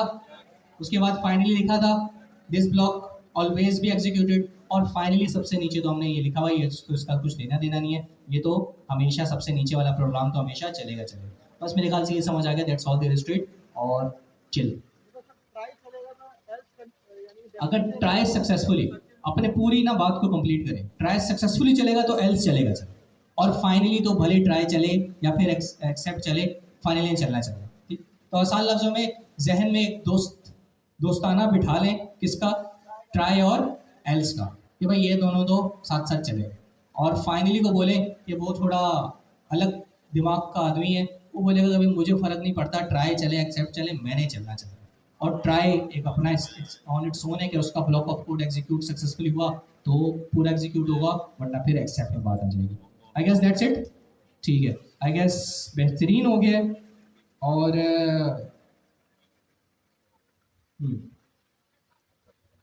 44 हो रहा है मेरे पास, 1 मिनट है। 1 मिनट में मेरे प्यारे दोस्त एक छोटा सा आपको एक मैंने बात करनी है, जो मेरे साथ ही की थी किसी ने, कि भाई अब माशाल्लाह आपके पास, अच्छा अगर आपको इंटर्नशिप नहीं आ रही तमाम चीज़ें, अगर आप नेक्स्ट ईयर्स की फील्ड में चाहते हैं जॉब, तो आई विल इनकरेज कि आप अब इंटरव्यू या फिर इंटर्नशिप के लिए अप्लाई करें, ठीक है। अभी से अप्लाई की, जिन्होंने नहीं किया वो करना स्टार्ट कर दें, और अपने टाइम के हिसाब से, बिकॉज ऑब्वियसली इंटर्नशिप आपको कोई इतना अमाउंट नहीं जनरेट करके देगी जिससे आपके मामला चल सके। तो if you are doing a job, keep continue your job, internship में एज अ साइड हैसल अपना आप to get the exposure, to get the experience, internship करें। लेकिन अगर आपका ज़्यादा रुझान और ज़्यादा झुकाव और ज़्यादा इंटरेस्ट एआई की तरफ है, तो मैं आपको अभी सजेस्ट करूँगा, अभी आप नहीं इंटर्नशिप के लिए अप्लाई करें। अगर आप चाहते हैं कुछ काम करना, तो आप अपवर्क और फाइवर पे जाएं, वहाँ पे जाके अपनी प्रोफाइल बनाएं, क्लाइंट्स के लिए काम करें। किसी चीज़ के साथ या किसी कंपनी के साथ एसोसिएट नहीं हो जाए कि आप उनके बताए हुए टाइमिंग को फॉलो कर रहे हो, आपके लिए मुश्किल होगा। और अगर आप एआई में इंटरेस्ट है, जिस तरह मैंने आपको बताया, तो अभी टाइम लें, प्रैक्टिस करें, चीज़ों को सीखें, समझें, अभी अपने आप को टाइम दें। जब टाइम आ जाएगा, वक्त आ जाएगा, मैं समझूंगा, मतलब अपनी सोच के हिसाब से कि हाँ भाई, अब जिस तरह नेक्स्ट ईयर्स जब मैं पढ़ा रहा था, तो मैंने खुद ही आपको बताया था कि भाई now there is a time कि अब आप अप्लाई करें इंटर्नशिप के लिए, तमाम चीज़ों के लिए। पाइथन के लिए मैं वो बोलूँगा अगर आप पाइथन में इंटरेस्टेड है, ठीक है, आप चाहते हैं कि भाई नेक्स्ट जेएस मैंने पढ़ा था, it's good fine, but I am more focused और interested in, sorry next JS पढ़ा था, इंटरेस्टेड है, लेकिन आई एम मोर फोकस्ड और इंटरेस्टेड इन पाइथन। तो अभी अपने आपको टाइम दें, चीज़ों को सीखें समझें और अच्छा टाइम स्पेंड करें। आपके पास बहुत अच्छा और बड़ा ज़बरदस्त टाइम है, इसको जितने अच्छे से यूटिलाइज कर सकते हैं करें। और फिर कुछ टाइम के बाद हम इंशाल्लाह आपको यहीं से बताएंगे कि भाई now it's the time to apply for jobs, to apply for internship, to go on like LinkedIn और अपवर और फाइवर, क्रिएट योर अकाउंट और अप्लाई फॉर जॉब्स। तो ये बात बड़े सवाल आ रहे थे, तो मेक श्योर इसको ध्यान में रखिएगा। आई गेस यहाँ पे थोड़ा सा ब्रेक लेते हैं, नमाज का भी ब्रेक लेते हैं और आप लोग भी ज़रा एक्टिव हो जाएं यहाँ से भी। हमारा पहला टॉपिक था, हमने बहुत अच्छे तरीके से कवर किया था, याद है भाई, कवर कर लिया था, ऑल गुड। याद रखिएगा मैंने आपको कुछ की एट्रीब्यूट्स बताए थे कि कब कॉलैब इस्तेमाल करना है, कब नहीं करना, क्या चीज़ें हैं जो कि आपको कॉलैब प्रोवाइड कर रहा है जिसकी वजह से you can consider using collab, और कब आपने अपने VS कोड के ऊपर आके काम करना है। इसके बाद हमने इंट्रोडक्शन टू पाइथन पढ़ा था, जिसमें हमने ये देखा था कि भाई high level low level programming language क्या होती है, किस तरीके से आपका कोड इंटरप्रेट होता है, ये आपको डिटेल में, मुझे अच्छे से याद है हमने मिल के कवर किया था कि किस तरीके से आपका कोड जो VS कोड में लिखा हुआ है वो फाइनली आपके टर्मिनल में जाके एग्जीक्यूट होता है, जिसमें बहुत सारी चीज़ें इन्वॉल्व थी। And trust me, very very important topic for your quiz कि किस तरीके से इंटरप्रिटेशन होती है, क्या तमाम चीज़ें हैं, क्या इंटरनल फ्लो है, याद रखिएगा, इस पर फोकस कीजिएगा। इसके बाद हमने डेटा टाइप्स पढ़ी थी, जिसके अंदर हमने डिफरेंट डेटा टाइप्स पढ़ी थी, स्ट्रिंग पढ़ी थी, नंबर्स को हमने तोड़ा था इंटीजर और फ्लोट्स के अंदर, हमने सीक्वेंस टाइप्स पढ़ी थी, जिसके अंदर आपके पास स्ट्रिंग भी आ रहे थे और आपके पास लिस्ट भी आ रही थी और आपके पास टपल भी आ रहे थे, और हमने सेट भी पढ़ा था, डिक्शनरी भी पढ़ा था, और क्या था, कॉम्प्लेक्स याद रखिएगा, बहुत छोटी सी हमने इसके बारे में चीज़ें पढ़ी थी, लेकिन प्रैक्टिकली करके देखा था, वो भूलिएगा मत, मुझे अच्छे से याद है, हमने बहुत थॉरली इसको देखा था, याद रखिएगा। इसके बाद हमने ऑपरेटर, कीवर्ड्स एंड वेरिएबल देखा था। We all know operator, operand, तमाम arithmetic operation, plus minus division, इसके बाद तमाम चीज़ें हमने कवर की थी, एक एक चीज़ देखी थी। फिर इसके अंदर और एंड और operator, not operator, bit wise operator, जिसका मैंने आपको फॉर्मूला भी लिखवाया था अगर आपको याद हो तो। इसके बाद कंट्रोल फ्लो तो यकीन माने मैं बहुत हल्का लेता हूँ, क्योंकि वही था, इफ एल्स इफ, जो यहाँ पे कुछ और बोलते हैं, एलिफ बोलते हैं ना, एलिफ, तो वो आपको पता है कि हर चीज़ की पूरी रिप्रेजेंटेशन होती है। अभी आपसे सवाल भी करूँगा, जो अब यहाँ कर रहे हैं ना, फिर मजा आएगा। तो मैं आपको पक्का कर रहा हूँ कि भाई मैंने एक चीज़ पढ़ाई है, आप बोल रहे हैं हाँ हाँ ये भी पढ़ा है, ये भी पढ़ा है, मेरी बारी आई है, मैं पूछूंगा अच्छा ये पढ़ा है तो बताओ, सही है। उसके बाद हमने टाइप कास्टिंग पढ़ी थी कि भाई आप किस तरीके से डिफरेंट वेरिएबल्स को, डिफरेंट वैल्यूज को किसी और वैल्यू के अंदर या किसी और वेरिएबल या किसी और डेटा टाइप के अंदर तब्दील कर सकते हैं, बशर्तिया ये कि उस डेटा टाइप के अंदर इसकी रिप्रेजेंटेशन मौजूद हो।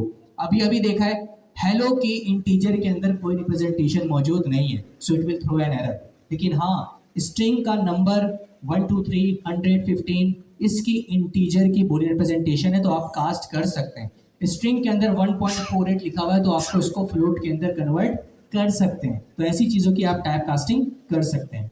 इसके बाद हमने लिस्ट, टपल और डिक्शनरी इससे पहले पढ़ लिया था। आई स्टिल नो, आप लोगों को घबराने की जरूरत नहीं है कि मैंने उसको एक एक चीज़ गो थ्रू आपको शीट खोल के नहीं कराई, और मैंने जान के नहीं कराई, क्योंकि हमने इंडिविजुअली पूरे टॉपिक हमने बड़े तफसील से पढ़ा। सेट्स अभी पिछली क्लास में पढ़ाए थे, आज की क्लास में पूरा रिवाइज करवाया है, आपको की पॉइंट्स कंसाइज वे में बताया। अगर ये भी याद रख लो ना, समझो आपने लास्ट क्लास का पूरा जिस्ट, पूरा क्रक्स आपने हासिल कर लिया। अगर आपने, मैंने आपको जो शुरू में पढ़ाया था, आपने वो चीज़ रख ली है, पढ़ ली है, सीख ली है, जान ली है। इसके बाद हमने मॉड्यूल्स, फंक्शन, अगेन आज ही की बात है, रिवाइज की है, डिटेल में रिवाइज की है, तमाम चीज़ें देखी हैं। इसके अंदर फंक्शंस भी आते हैं, फंक्शंस पे ज़रा फोकस कीजिएगा, थोड़ा सा आप कंफ्यूज हो जाएंगे when it comes to how to pass arguments और पैरामीटर्स। बहुत सारे तरीके हैं, लेकिन कोई मुश्किल चीज़ नहीं है, थोड़ा और लगाएंगे चीज़ें समझ आ जाएंगी। इसके बाद हमने एक्सेप्शन हैंडलिंग अभी अभी देखी है, किस तरीके से आपके पास कोड के अंदर एरर आना एक्सपेक्टेड है, कोड में एरर आते हैं, लेकिन कोड में ग्रेसफुली एरर को हैंडल करना आपकी जिम्मेदारी है यूजिंग ट्राई और एक्सेप्ट। एरर की बहुत सारी टाइप है, आप उन टाइप्स को इस्तेमाल करें, लेकिन अगर आपको नहीं पता किस टाइप का एरर आ सकता है, तो आपके पास एक पेरेंट क्लास है तमाम एरर्स की, वो है exception. Use exception to handle all type of error आपकी मदद हो जाएगी। उसके बाद हमने एल्स को पढ़ा जो कि ट्राई का भाई है, साथ साथ काम करते हैं। इसके बाद हमने फाइनली को पढ़ा जो कि थोड़ा उल्टी खोपड़ी गए, भले ट्राई चले भले एक्सेप्ट चले, फाइनली विल रन एनीवे। और I guess that's all there is to it. अब आगे चलते हैं और थोड़ा सा चीजों को डिस्कस करते हैं, लिस्ट, टपल और डिक्शनरी में चलते हैं। अपनी तरफ से मैंने कोई कसर नहीं छोड़नी इंशाल्लाह। अब तो मुझे 100 आउट ऑफ 100 चाहिए इंशाल्लाह। आप लोग लाएंगे इंशाल्लाह। जरा स्क्रॉल कर लेना टॉपिक, सॉरी। अच्छा, लिस्ट से स्टार्ट हो रहा है। अच्छा, लिस्ट और टपल हमने ऑन इट्स ओन पढ़ लिया था, ठीक है। इनमें से डिफरेंशिएट कर लेते हैं। पहले आता हूँ म्यूटेबल और इम्यूटेबल। म्यूटेबल या इसको और आसान कर लेते हैं, अपनी ह्यूमन फ्रेंडली लैंग्वेज में ले लेते हैं, चेंजेबल और अनचेंजेबल।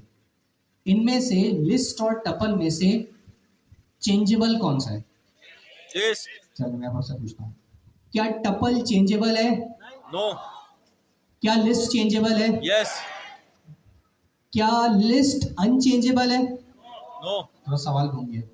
क्या लिस्ट अनचेंजेबल है? नो। क्या टपल अनचेंजेबल है? यस। नीचे आना भाई। क्या ऑर्डर्ड, क्या लिस्ट ऑर्डर्ड है? यस। क्या टपल ऑर्डर्ड है? यस। क्या टपल ऑर्डर्ड है? यस। कौन बोलता है नो?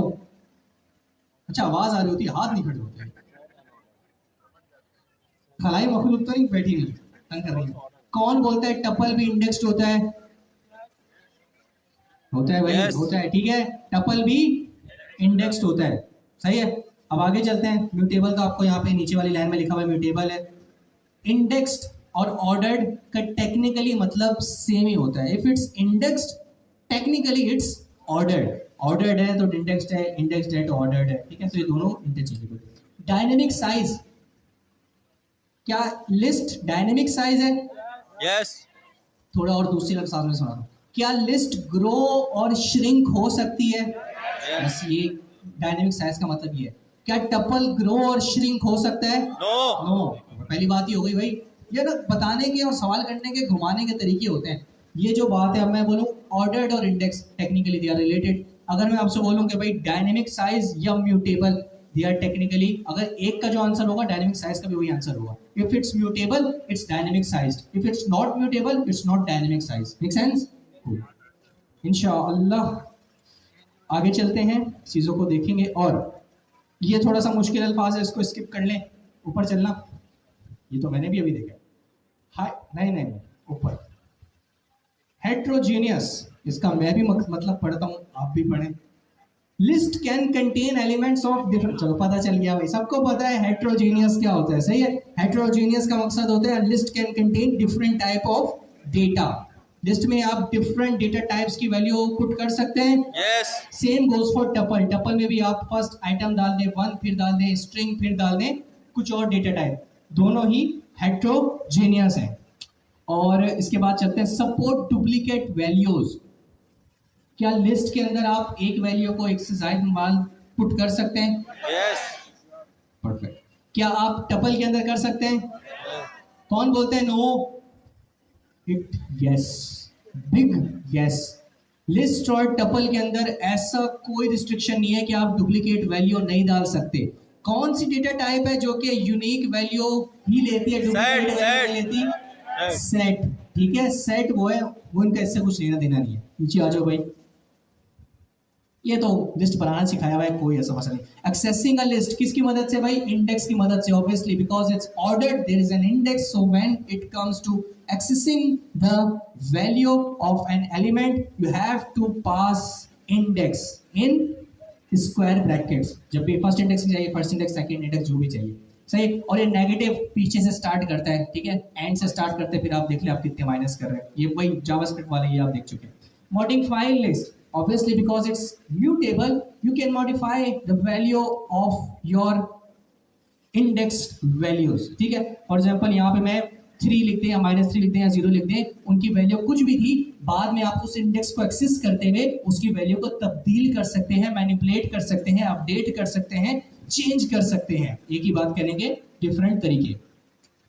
लिस्ट की स्लाइसिंग आप पढ़ चुके थे कि आप बड़े से लिस्ट को का कुछ हिस्सा एक्सट्रैक्ट कर सकते हैं, ये चीज स्लाइसिंग कहलाती है। वेरी सिमिलर टू मैंगो, लिए मैंगो को स्लाइस कर दिया, पूरा मैंगो वैसे ही आपने उसका स्लाइस हासिल कर लिया। तो वैसे भी लिस्ट जो थी वो वैसे ही आप उसका स्लाइस हासिल करना चाहते हैं तो आपको जो लिस्ट है वही करने की इजाजत देती है यूजिंग रेंज। रेंज हम पहले पढ़ चुके थे। अच्छा, अच्छी बात हो गई, रेंज का मैंने अभी जब रिवीजन करता तो नाम नहीं लिया था। रेंज भी जहन में रखिएगा, ठीक है, रेंज क्या कैसे वर्क करती थी। आ जाओ नीचे। लिस्ट के कुछ मेथड होते हैं, मैं इसके अंदर डीप डाइव नहीं कर रहा, वो आप जब एग्जांपल्स देखेंगे तो आपको पता चल जाएगा। अपेंड, क्लियर, डिफरेंट टाइप के मेथड्स होते हैं, वो आप अप्लाई कर सकते हैं। आ जाओ भाई नीचे आ जाओ। पॉप भी एक मेथड है सिमिलर, आपके पास जावास्क्रिप्ट के अंदर भी था, एरे के ऊपर आप मेथड अप्लाई कर सकते हैं। सॉर्टिंग सही है, ये आपने सॉर्ट किया हुआ है, डायरेक्ट एक मेथड है जो कि सॉर्ट किया है, वो आप अपने एरे के ऊपर अप्लाई करें, sorted, that's all there is to it. अगर डिसेंडिंग ऑर्डर में करना चाहते हैं तो ये reverse is equal to true बोलेंगे तो वो उलट कर देगा। ये आपके पास length key is equal to length आ गया। ये बेसिकली सॉर्ट किया हुआ है on the basis of elements की कैरेक्टर की लेंथ। सही है, कौन सबसे बड़ा है, किसमें सबसे ज्यादा कैरेक्टर है। तो एप्पल लिखा हुआ है, कीवी लिखा हुआ है, बनाना लिखा हुआ है। तो अगर मैं असेंडिंग बताऊं, असेंडिंग मतलब छोटे से बड़ा ना, तो सबसे छोटा कीवी, एप्पल और बनाना में कौन सबसे छोटी लेंथ रखता है? Kiwi, it have 4 characters. Okay, इसके बाद आपके पास क्या आ जाता है? एप्पल आ जाता है, इट हैव 5 कैरेक्टर्स। और उसके बाद आपके पास बनाना आ जाता है, इट हैव 6 कैरेक्टर्स। तो ऑब्वियसली आपके पास असेंडिंग ऑर्डर के अंदर चीजें आ गई हैं। अब आता है लैम्डा, ये मेन मकसद था यहाँ पे लैम्डा। थोड़ा सा नीचे आइए। कॉल बैक फंक्शन याद है? सही है, सॉर्टिंग कराना सही है, लेकिन सॉर्टिंग कराना अपने हिसाब से। एक है प्री बिल्ड, आपको कीज दी हुई है, प्री बिल्ड आपको मेथड दिए हुए। सॉर्ट इटसेल्फ अपना जो उसका तरीका है वो उस तरीके से वर्क करता है, ठीक है, नंबर्स के ऊपर, या फिर अगर मैं स्ट्रिंग्स के ऊपर कराऊंगा तो वो हर स्ट्रिंग का फर्स्ट कैरेक्टर लेगा, उसको यूनिकोड के अंदर कन्वर्ट करेगा और उसको असेंडिंग ऑर्डर के अंदर क्या कर देगा? सॉर्ट कर देगा। लेकिन यहाँ पे मुझे सॉर्ट करना था एक अलग तरीके से। वो क्या था कि मुझे तमाम एलिमेंट्स का लास्ट कैरेक्टर लेना है। क्या लेना है? Last character. जैसे एप्पल है तो उसका ई लेना है, ऐसे ही हर एक एलिमेंट का लास्ट कैरेक्टर लेके on the basis of their last character मुझे इन्हें सॉर्ट करना है। तो इसके लिए पाइथन आपको कोई प्री बिल्ड मेथड या तरीका नहीं प्रोवाइड करता। तो यहाँ पे आप क्या पास करेंगे? सॉर्ट के अंदर कॉल बैक फंक्शन। क्या पास करेंगे कि भाई मेरे बनाए हुए तरीके से आप करो। तो आपने क्या किया? की। ये तो पहली चीज है कि आपने की तो पास करनी है। इक्वल टू, इससे ऊपर आप देखें तो आपने क्या बताया था? लेंथ, क्योंकि लेंथ इज अ थिंग जिसको वो समझता है, लेकिन लास्ट कैरेक्टर पकड़ना इट्स नॉट अ थिंग। ये बिल्कुल एक कस्टम लॉजिक है, इसके लिए आपको एक फंक्शन पास करना ही होगा। तो आप बोलेंगे key is equal to my lambda. मैं बताऊंगा कि सॉर्ट किस बेसिस पे करना है, because it's a custom sort. ये वैसा सॉर्ट नहीं है जिसको तुम समझते हो या बाय डिफॉल्ट तुम जानते हो। तो मैंने क्या बोला? Lambda word. वर्ड क्या है? हर आइट्रेशन में आने वाला एलिमेंट। क्या है? हर आइट्रेशन में आने वाला एलिमेंट। और मैंने क्या बोल दिया? कॉलन के बाद वर्ड का लास्ट एलिमेंट ले लो। जो मैंने कहा वर्ड स्क्वायर ब्रैकेट -1, तो ये मैं स्ट्रिंग के ऊपर भी अप्लाई कर सकता हूँ, क्योंकि फर्स्ट आइट्रेशन मेरे पास क्या आएगा? एप्पल आएगा। क्या आएगा? एप्पल। तो अगर मैं लिखूंगा एप्पल स्क्वायर ब्रैकेट -1 तो मुझे क्या मिल जाएगा? ई, एप्पल का ई। और सेकेंड आइट्रेशन में कीवी का आई, थर्ड आइट्रेशन में बनाना का ए। तो वो इनके सब के लास्ट कैरेक्टर को लेगा और on the basis of their last character वो इनको सॉर्ट कर देगा। Very good example to apply lambda function here. अगर आप इसको ऊपर फंक्शन, हाँ बिल्कुल आप ऊपर फंक्शन, लेकिन it's not a good approach. से ऑलवेज यूज दिस थिंग, ठीक है।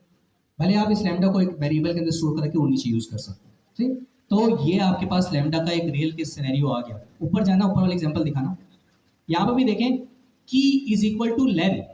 लेंथ का एक मेथड होता है, तो ये बाय डिफॉल्ट खुद ही अप्लाई हो रहा होगा, क्योंकि लेंथ को पाइथन जानता है। वो क्या करेगा? पहले एप्पल के ऊपर लेंथ को अप्लाई करेगा कि भाई एप्पल की लेंथ कितनी है, फिर कीवी पे अप्लाई करेगा, फिर बनाना पे अप्लाई करेगा और उनकी लेंथ की बेस के ऊपर इनको सॉर्ट कर देगा। लेकिन नीचे वाला जो मेरा सिनेरियो है ना, नीचे आना, ये बिल्कुल ही टोटली डिफरेंट है। ये पाइथन के लिए कोई बिल्ट इन चीज नहीं है कि भाई लास्ट एलिमेंट की, सॉरी स्ट्रिंग के लास्ट कैरेक्टर की बेस के ऊपर सॉर्ट कर दो। तो यहाँ मुझे अपना कस्टम फंक्शनैलिटी पास करनी थी। तो मैंने की बोला, लेकिन इज इक्वल टू अपना मेथड लिखा, अपना फंक्शन पास किया using lambda expression. Lambda again word कुछ भी नहीं है, एक वेरिएबल है जो कि प्लेस होल्डर के तौर पे इस्तेमाल हो रहा है हर आइट्रेशन में आने वाली वैल्यू के लिए। फर्स्ट आइट्रेशन में word will be apple, second iteration में word will be kiwi and third में बनाना। और उसके बाद मैंने बोल दिया इसका लास्ट करेक्टर ले लो, on the basis of the last character it will be sorted. Make sense? ये बस अब आपके क्विज में आ जाए तो आई डैम श्योर कि इंशाल्लाह आप इसको करेक्ट कर लेंगे। रिवर्स सॉर्ट करना है तो वो तो कोई रॉकेट साइंस नहीं है, there is a method dot reverse, just reverse it. Okay, नीचे आ जाओगे, ये तो सिंपल है। आई गेस इनमें सबसे डिफिकल्ट अभी जो मैंने बताया भाई आइट्रेशन। आप इसलिए आप एरे के ऊपर लिस्ट के ऊपर आइट्रेशन चला सकते हैं, या आपके पास फॉर का लूप है, कोई रॉकेट साइंस नहीं है, फॉर का लूप चलाओ, हर आइट्रेशन में आपको एलिमेंट मिल जाएगा। नीचे आ जाओगे, सही है, नीचे आ जाओगे। ये थोड़ा सा भाई एक अलग चीज है, सही है। ये क्या है? ये शॉर्ट हैंड। क्या है? Short hand. अब शॉर्ट हैंड किस चीज की है? जरा इसको पढ़ें, एक मिनट ले इसको पढ़ें, आपको समझ आ जाएगा। मतलब कोई अलग चीज नहीं है, एक काम करने का शॉर्ट हैंड, एक शॉर्ट हैंड तरीका है।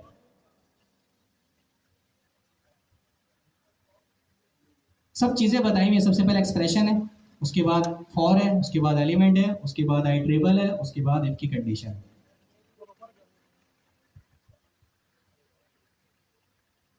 आप बताओ। तो फॉर लूप तो मैं ऊपर भी इस्तेमाल कर रहा हूं।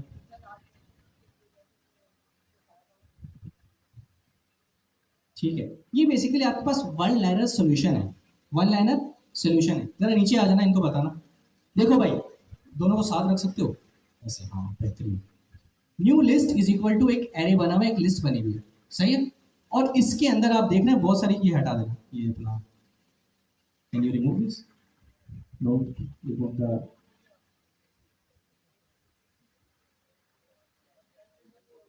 कह रहे वो हो जाएगा, रिफ्रेश करेंगे आ जाएगा। हमारे पास इसका एडिट राइट नहीं है मेरे प्यारे दोस्तों। अगर आप इस वीडियो को डिलीट करते हो, घबरा नहीं जाना, ये सबका डिलीट हो गया होगा, आपके पास एडिट राइट नहीं है भाई, वो आपके लिए हुआ है। आप रिफ्रेश करेंगे दोबारा उसी हालत में आ जाएगा। ठीक है, देखो वापस आ गया। तो आप देख सकते हैं कि टेक्निकली इसके अंदर एरे ही आएगा, लेकिन कुछ हरकत के बाद आएगा, कुछ हरकतें करने के बाद आएगा। अब वो क्या क्या हरकत हो सकती है? सबसे पहले आपका आता है एक्सप्रेशन, जो यहाँ पे आप देख सकते हैं। तुमने वो कर दिया, नहीं क्लिक करना था। एनीवेज, ठीक है, I guess if I click on the three dots. Okay, there is no other option. Yeah, keep it as is, keep it as is. ठीक है, आप समझ आ रहे हैं, देख रहे हैं भाई? सही है। तो एक्सप्रेशन क्या है? Expression is the operation you want to perform on each element. थोड़ा सा कनेक्ट रखिएगा, तमाम चीजें कनेक्ट होंगी। एक्सप्रेशन क्या है? वो पीस ऑफ फंक्शनैलिटी है जो कि आप हर एलिमेंट के ऊपर परफॉर्म करना चाहते हैं। अब जब बात हर एलिमेंट की आई है, तो किस चीज का हर एलिमेंट? एरे का। ठीक है, अब नीचे आता है। इसके बाद आता है एलिमेंट। एलिमेंट तो इटसेल्फ जो आइट्रेशन में आने वाला आपके पास क्या होगा? एलिमेंट होगा। इसके बाद आता है आइट्रेबल। आइट्रेबल टेक्निकली आपके पास लिस्ट होगी, सही। इज द लिस्ट और other iterable that you want to process. वो आइट्रेबल, वो लिस्ट जिसको आप प्रोसेस करना चाहते हैं। और फोर्थ और आखिरी जो चीज है आपके पास आता है condition. This is an optional filter that determines weather an element is included in the new list. Technically आप प्रिपेयर कर रहे हैं एक लिस्ट ही। लेट्स से मेरे पास एक लिस्ट है, तो पहले मैं बनाऊंगा लिस्ट, उसके बाद अगर मैंने उस लिस्ट के ऊपर कुछ ऑपरेशन परफॉर्म करके एक लिस्ट और बनानी है, नैरो डाउन करके। लेट्स से मेरे पास लिस्ट है 1 2 3 4 5 6 7 8, सही है, टिल 10। 1 से लेके 10 तक के जितने भी नंबर्स हैं उनके पास, उनकी मेरे पास लिस्ट मौजूद है। अब मैं चाहता हूं कि इस लिस्ट में से मैं बस वो नंबर की लिस्ट हासिल कर लूं जो कि डिविजिबल बाय 2 है, सही है। जो क्या क्या मिलेगा मुझे? 2 मिलेगा, 4 मिलेगा, 6 मिलेगा, 8 मिलेगा और 10 मिलेगा। ऐसी है। तो एक तरीका तो यह, पहले मैं एक लिस्ट बनाऊं, फिर नीचे फॉर का लूप चलाऊं, एक और वेरिएबल बनाऊं, हर डिवाइडेबल नंबर को नए एम्प्टी एरे के अंदर पुश करता रहूं कि भाई जो पहली लिस्ट है इसका 2 कंप्लीटली डिविजिबल है, इसको नए एरे के अंदर पुश करो। 4 कंप्लीटली डिविजिबल है, पुश करो। सही है, समझ आ रही है? तो इसको करने का जो आपके पास शॉर्ट हैंड तरीका है वो मेरे प्यारे दोस्तों ये आ गया। इसको हाईलाइट करना। ठीक है, सबसे पहले, अच्छा वो जो कंडीशन थी ना वो ऑप्शनल है। If you need to pass you can pass, if you want to skip just skip it. यहाँ पे सबसे पहले मैंने एक्सप्रेशन दी है कि क्या कर दो, 2 की पावर मतलब x की पावर क्या कर दो 2 कर दो। इसके बाद मैंने x बता दिया, सही है। x क्या करेगा, हर आइट्रेशन में आने वाला एलिमेंट बनेगा। उसके बाद इन अपना एरे बताया। तो अब होगा क्या कि सबसे पहले ये लिस्ट आएगी, सही है। इस लिस्ट के ऊपर प्रोसेसिंग स्टार्ट होगी, खुद ही बिहाइंड द सीन तमाम चीजें खुद हो रही है। फर्स्ट आइट्रेशन के अंदर x पे होवर करना, x पे x पे x पे। फर्स्ट आइट्रेशन के अंदर x क्या होगा 1, क्योंकि जिसके ऊपर वो परफॉर्म कर रहे हैं उसका फर्स्ट एलिमेंट क्या है 1। तो फर्स्ट आइट्रेशन में मुझे क्या मिलेगा 1। अब इस 1 के ऊपर एक्शन क्या परफॉर्म करना है, वो आता है आपका एक्सप्रेशन फर्स्ट वाला कि इसकी पावर क्या कर दो 2। तो आपका फर्स्ट एलिमेंट 1 की पावर 2 होगी तो क्या होगा 1 ही आएगा। तो अब ये जो सबसे अपर आप एक बाउंड्री देख रहे हैं ना राउंड ब्रैकेट्स येलो कलर की, ये इटसेल्फ एक एरे बनने जा रहा है। तो इस एरे के अंदर 1 क्या हो जाएगा प्लेस हो जाएगा। अब दोबारा अपने नेस्टेड एरे के ऊपर आते हैं। इसकी आइट्रेशन का मुझे क्या मिलेगा 2। x क्या बन जाएगा आपका 2 की पावर 2 4। अब दोबारा ये जो येलो बाउंड्री देख रहे हैं ना 1 के बाद इसके अंदर क्या पुश हो गया 4। इसी तरीके से 3 फिर 4 फिर 5। Make sense. तो बेसिकली ये वही है कि आप सेपरेटली एक लिस्ट बनाएं, नीचे फॉर लूप चलाएं और अपने लिस्ट को अपडेट कर दें हर एलिमेंट को। अगर आप ऐसा नहीं करना चाहते तो आप ये तरीका इस्तेमाल करें। पर्सनली मैं इसको कभी भी इस्तेमाल ना करूं बिकॉज इट्स वेरी कंफ्यूजिंग मेरे लिए भी और मेरे फेलो डेवलपर्स के लिए भी। मैं हमेशा वही तरीका इस्तेमाल करूंगा, no matter it's long, no matter it's gonna take more lines, but I will still gonna use this approach. लेकिन आपके लिए जरूरी है क्योंकि आपके क्विज में आ सकता है। अगेन कोई दोनों में फर्क नहीं होगा। अगर आप एक्सप्लिसिट वे के अंदर लिस्ट बनाएं, लूप चलाएं और वो करें, या फिर आप इस तरीके से इस्तेमाल करें। बस एक चीज याद रखिएगा, सबसे पहली चीज एक्सप्रेशन होती है जो कि हर एलिमेंट के ऊपर परफॉर्म होगी। जो आपका वेरिएबल होता है वो भी इसके अंदर आता है, आपका एक्चुअल एरे भी इसके अंदर आता है जिसके ऊपर आप प्रोसेसिंग करना चाहते हैं। चौथी और आखिरी चीज आपकी कंडीशन आती है। अगर आप चाहते हैं कंडीशन अप्लाई करना तो आप करें। इस वाले सिनेरियो के अंदर कंडीशन अप्लाई नहीं की गई, या हर एलिमेंट को ही पावर 2 करके ऐड कर देगा, तो आप ऐसा भी कर सकते हैं, आपकी मर्जी है। तो ये लिस्ट बनाने का ही एक और तरीका है। Make sense. अगेन जो मैं पढ़ा रहा हूँ उसका मतलब ये नहीं है मैं उसको आपको बड़ा इन्फोर्स करूँगा कि बहुत अच्छी चीज़ें पढ़ाओ और करो। मैं खुद बोल रहा हूँ कि मैं इसको कभी इस्तेमाल नहीं करूँगा और ना ही मैं करता हूँ। I never ever use this type of thing. लेकिन पता है कि कभी आ जाए तो भाई यहाँ पता है ऐसे होते हैं। आपके लिए ज़रूरी इसलिए है क्योंकि आपको क्विज में मिलेगा, आपको करना होगा, क्वेश्चन आ सकते हैं। आगे चलो, यहाँ पे आप देखें, यहाँ पे क्या है कंडीशन दी हुई है।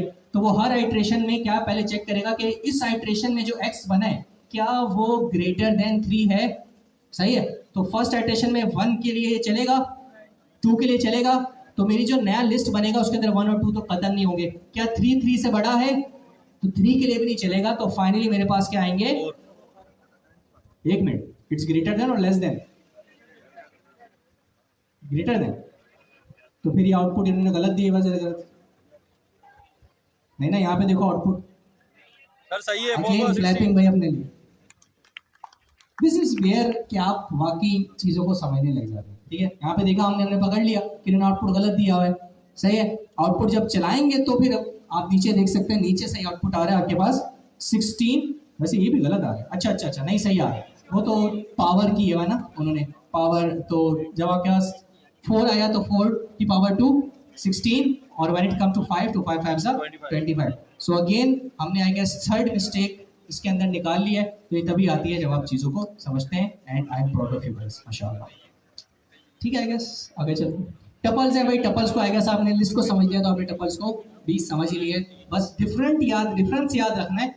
भले आप एक को पकड़ लें, उसका अपोजिट आप लगा सकते हैं दूसरे के ऊपर। That's all there is to it. It's ordered, we all know it's ordered, it have index, it's immutable, ये चेंजेबल नहीं है, ये चीज याद रखिएगा। नीचे आ जाओ भाई। सॉरी, मॉड्यूल समझा दूं? Are you kidding me? Okay no worries, आएंगे मॉड्यूल्स।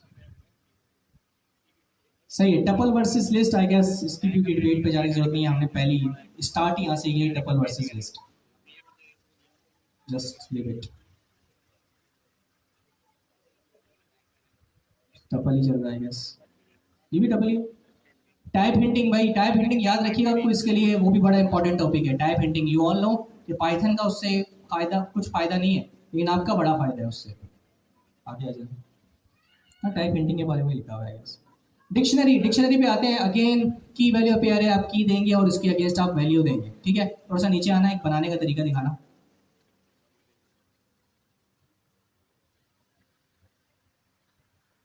मैंने उन्होंने नीचे कोड लिखा हुआ होगा, या आपने कुछ डिलीट कर दिया है बस। नहीं, ऊपर आना, ये इनके लिए सवाल है। मेरे प्यारे दोस्तों, अमेरिकन सिटीज टाइप दे दी है मैंने डिक्शनरी, और मैंने वैल्यू क्या पुट की है? न्यूयॉर्क। ये लिस्ट है, ये डिक्शनरी है। लिस्ट है इस सर, ये Python list. Gonna yell at me. Python को कोई मसला होगा मुझसे, लेकिन आगे मुझे बिल्कुल मसला हो सकता है, क्योंकि जो इंटेलिजेंस इस अमेरिकन सिटीज के अराउंड मुझे मिलेगी वो किसकी होगी? लिस्ट की। डिक्शनरी की। और मैंने पास क्या किया हुआ है? List. List. Creating a dictionary to store a person's details. एक बात मेरी बहुत जरूरी ध्यान में रखिएगा, टाइप स्क्रिप्ट के अंदर जब आप की पास करते थे तो आप उसको सिंगल कोट्स या डबल कोट्स के अंदर इनकैप्सुलेट नहीं करते थे, वो बिहाइंड द सीन्स उसको सिंगल कोट या डबल कोट के अंदर कन्वर्ट कर देता था। लेकिन यूजुअली पाइथन के अंदर आप अपनी की को कोड के अंदर डालते हैं। जरा इस नेम में से स्ट्रिंग हटाना, ना ना ना, नॉट दिस वन, की वन, और उसको एग्जीक्यूट करना।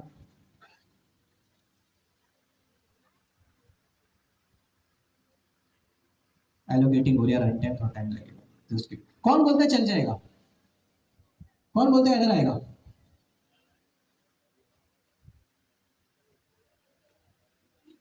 आगे एरर, एरर आएगा इस पाइथन के अंदर, डिक्शनरी के अंदर। अगेन आपका कुछ का एक सवाल कवर करा दिया, ये आप लोग इन चीज़ों पे गौर नहीं करते, लेकिन आपको करना चाहिए छोटी छोटी ट्रिक्स के ऊपर। अगर आप स्ट्रिंग की नहीं पास कर रहे, it will gonna throw an error.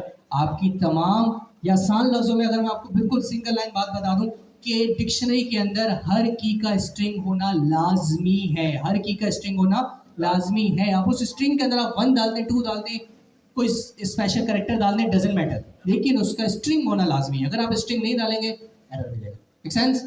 पर इसके बरक्स टाइप स्क्रिप्ट के अंदर ऐसा नहीं था, जावास्क्रिप्ट के अंदर ऐसा नहीं था। आ जाओ वही नीचे। We all know how to access properties of a dictionary. वही वाला तरीका, या तो कर्ली स्क्वायर ब्रैकेट लगा के की का नाम दे दें, या गेट का मेथड अप्लाई करें। ठीक है, modified dictionary we all know, या आप अपना की का नाम दें, इज इक्वल टू नई वैल्यू दे दें, उसकी नई वैल्यू सेट हो जाएगी। ये उसका मेथड है भाई, किस तरह से डिलीट कर सकते हैं आप अपने डिक्शनरी में से कीज को। तो ये तरीका होता है डेल पर्सन अपनी की का नाम, it will be deleted from your dictionary. ये डिक्शनरी की मेथड है, देख लीजिएगा। कीज, वैल्यूज, आइटम्स, 3 तो समझे टाइप स्क्रिप्ट वाले आपको यूं दे दिए हैं कि भाई ये देख लो। जिन्होंने हमारी क्लास में पढ़ा है तो हमने ये वैल्यूज और कीज तो देखी है। आइटम्स भी आपको पता होगा, और क्लियर क्या कर देगा, पूरी डिक्शनरी को क्लियर करके एक एम्प्टी डिक्शनरी बना देगा। ठीक है, अपडेट भी मेथड होगा, देख लीजिएगा। आ जाओ भाई नीचे, आ जाओ।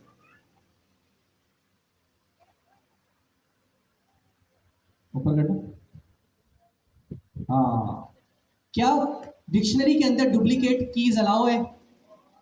नहीं अलाउ। ठीक है, क्योंकि ऑब्वियसली जब आपने डिक्शनरी के अंदर लिख दिया name is equal to Mubashir, और नीचे लाइन में आके दोबारा लिख दिया name is equal to Ali, तो वो ओवरराइड कर देगा। लेकिन मेरा सवाल ये है कि ये ओवरराइड करेगा कि एरर देगा? दिखाओ नहीं ना, तुम क्यों कर रहे हो ऐसा? ठीक है भाई, ओवरराइड करेगा, it will not gonna throw an error. Okay, आ जाओ आ जाओ भाई। आप अपने डिक्शनरी के ऊपर भी लुक थ्रू कर सकते हैं, ये देख लीजिएगा। ये सारे प्रैक्टिकल हैं। नीचे आ जाओ, नीचे आ जाओ, नीचे आ जाओ।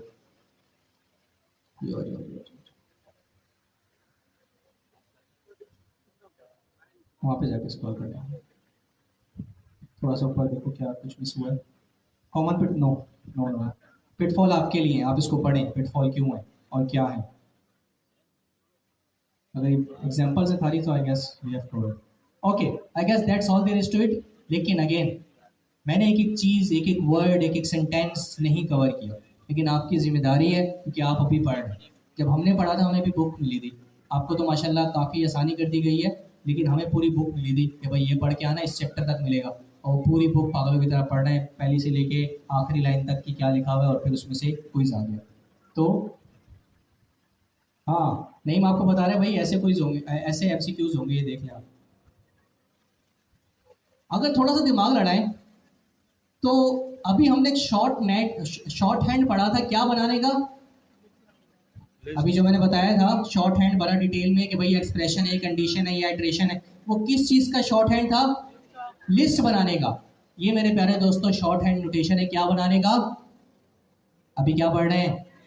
डिक्शनरी बनाने का। तो आप देखें सबसे पहले क्या कहलाते हैं, कर्ली ब्रैकेट्स है, और है वही आपके बीच में देखो पहले एक डिक्शनरी है, और पूरा वही काम हो रहा है अगर गौर से देखो तो। वो तरीका था आपके पास डायनेमिकली क्या बनाने का? लिस्ट बनाने का। ये तरीका है डायनेमिकली डिक्शनरी बनाने का। मुश्किल है लेकिन आपके लिए इसको पढ़ो, आगे जाओ। और नईम ने पता नहीं क्विज बनते हुए देखे हैं क्या है, बड़ा कॉन्फिडेंटली बोला है कि भाई क्वेश्चन इस तरह के आएंगे। अच्छा अच्छा, ओके। हाँ, नहीं बोल रहा है, मैंने भी तो क्विज दिया था। किसने देखा था? फैकल्टी पाइथन का क्विज दे रहे थे, पोस्ट देखी थी? फैकल्टी बैठ के बड़े जबरदस्त तरीके से। तो नईम ने भी दिया था, और नईम कंफर्म कर रहा है ऐसे क्वेश्चन आए थे। तो भाई जब आए थे तो मतलब बैकलॉग में क्वेश्चंस बने हुए हैं, आपका एक क्वेश्चन आउट कर दिया हमने, तो कोशिश कीजिएगा जरा गौर से देखिए, ठीक है। अब आते हैं थोड़ा सा आपके सवालात, आपसे सवालात करने पे। अब मेरी बारी, आपने एंजॉय कर लिया तमाम, अब एक एक शीट दिखा दिया आपको तमाम। कोई शीट मिस रही भाई? किसी को कोई मुझसे वो हो, क्या कहते हैं उसको, शिकवा, शिकवा शिकायत? मॉड्यूल्स तो वो तो उनकी वो है ना, एक रिक्वेस्ट है, मैंने तो पढ़ा दिया है। किसी की कोई शिकायत कि भाई ये नहीं पढ़ाया गया? सॉरी, आफ्टर एग्जाम बताएंगे, बिफोर एग्जाम बताएं? आफ्टर एग्जाम आप नहीं बताएंगे, मैं आपको बताऊंगा, बहुत अच्छे तरीके से बताऊंगा। अब मैं बता दूंगा, आप सबसे बड़ा गलती ये करते हैं, आप मेरी पूरी पूरी क्लास रिकॉर्ड होकर यूट्यूब पे पड़ी होती है, सबसे बड़ी गलती आपकी तरफ से होती है। मुझे आप बस बोले मुबशिर ये नहीं पढ़ाया, मैं मेरी क्लास में आगे यहाँ पे यूट्यूब चैनल खोलूंगा उस बंदे का, उसका भी फायदा होगा, और यहाँ पे आपको वो टाइम स्टैम्प खोल के दिखाऊंगा कि भाई ये देखो ये मैंने यहाँ पे पढ़ाया, फिर आप बताइएगा कि मैं पढ़ाया कि नहीं पढ़ाया। एनीवेज मजाक है, ना ऐसा कभी हुआ है और ना ही कभी ऐसा होगा। I am damn sure you gonna put your maximum effort, आप अपना 100% देंगे, because at the end of the day trust me, it's not about me और नईम और anyone from the faculty team, it's about you, your goals, your AIIMS. आपने ही करना है, हमें तो पता भी नहीं होगा, ट्रस्ट में यहाँ पे इतने सारे लोग बैठे हैं, ना आप में से किसको हमेशा मेरा नाम याद रहना है और ना ही मुझे, जो कि एक सीधी सी बात है, एक जेस्चर है, एक मैं हमेशा बता रहा हूँ लेगेसी है। हमें किसी ने पढ़ाया था इसी हुजूम में बैठ के, हम भी इनमें से एक जगह बैठे हुए थे, नईम भी, हम भी और दीगर जो फैकल्टी है। अब आपकी बारी है, आप में से भी कोई अब कुछ दिन बाद इंशाल्लाह यहाँ पे आके बैठा होगा, उनके सामने नए चेहरे तो होंगे जो उनको पढ़ा रहे होंगे, उनमें से भी फिर ये चलता रहेगा, ठीक है। तो इट्स नॉट अबाउट कि अब मैं अपने सर को रोज मैसेज कर रहा होता हूँ, उनको किसी तरीके से कोई फायदा पहुंचा रहा हूँ, नहीं, हमारी तो कभी बात भी नहीं होती। बस हाँ, उनके लिए बड़ी रिस्पेक्ट है कि हमने पढ़ाया, यहाँ पे हम बैठे हुए माशाल्लाह, वरना कोई कनेक्शन नहीं है। आपके लिए भी यही है कि आपका मुझसे कोई कनेक्शन नहीं रहेगा, और ना ही दीगर और फैकल्टी से। At the end of the day it's you, your family, और आपकी रिस्पॉन्सिबिलिटी है, आप उनको कैसे लेके चलना है, it's all up to you. दूसरी चीज़, आप में से अगेन कुछ क्वेश्चन आते हैं, तो एक उनमें से ये है कि भाई, अभी एक मेरे भाई आए थे, मैं नाम नहीं लूँगा, उन्होंने आके बोला भाई मेरी इंटर्नशिप हो गई है, 5 महीने से मैं इंटर्नशिप कर रहा था। सबसे पहले तो ज़बरदस्त भाई माशाल्लाह, आप 5 महीने से इंटर्नशिप कर रहे हैं। अब देखिए 5 महीने कैसे, मतलब तकरीबन 9 महीने आपको हो गए या फिर 10 महीने हो गए, इंक्लूडिंग ब्रेक्स, इंक्लूडिंग जो आपको छुट्टियां मिली, 8-9 महीने हो गए, 7-8 महीने, सही है। तो उनको माशाल्लाह 5 महीने अभी उनको होने वाले हैं उनकी इंटर्नशिप कंप्लीट होने के लिए। अब फाइनली देखिए मेरे प्यारे दोस्तों, 2 चीज़ें हमेशा याद रखिएगा, इस फील्ड के अंदर भी स्कैम बेतहाशा है, सही। तो अपने आप को बेवकूफ़ नहीं बनाइएगा। आप माशाल्लाह इतने स्टेबल हैं कि आपको हलाल हराम जायज़ नाजायज़ तमाम चीज़ों की तमीज़ मौजूद है, आपके अंदर मौजूद है, ठीक। तो कोशिश कीजिएगा हराम की तरफ ना जाएं, हलाल की तरफ जाएं। हाँ जी, शुक्र है मैंने अपना सेंटेंस कंप्लीट नहीं किया। हराम की तरफ ना जाएं, हलाल की तरफ जाएं। और दूसरी चीज़, डोंट डिपेंड ऑन समवन। जैसे अभी मेरे भाई आए तो उन्होंने बोला कि भाई इंटर्नशिप हो गई है, अब मैं क्या सैलरी एक्सपेक्टेड बोलूँ। तो मैंने उनको बोला फलां बोल दें। उन्होंने बोला भाई मुझे डर है कि वो फिर बोलें कि भाई टाटा बाय बाय। तो भाई आपका रिस्क लिखा हुआ है। तो अभी आप इसी स्टेज पे होंगे कि आप बोलेंगे भाई कहीं से पैसा आ जाए, और अपने आप को ना बड़े बाउंड करेंगे कि यार अगर मैं ये बोल दूँ, अपने आप को बड़ा हेजिटेट फील करेंगे कि भाई मैं ये बोल दूँ तो ये ना हो मेरी जॉब अपॉर्चुनिटी चले जाए, या मुझे जो प्रोजेक्ट मिल रहा है ये मिलना बंद हो जाए। ऐसा कुछ भी नहीं होगा।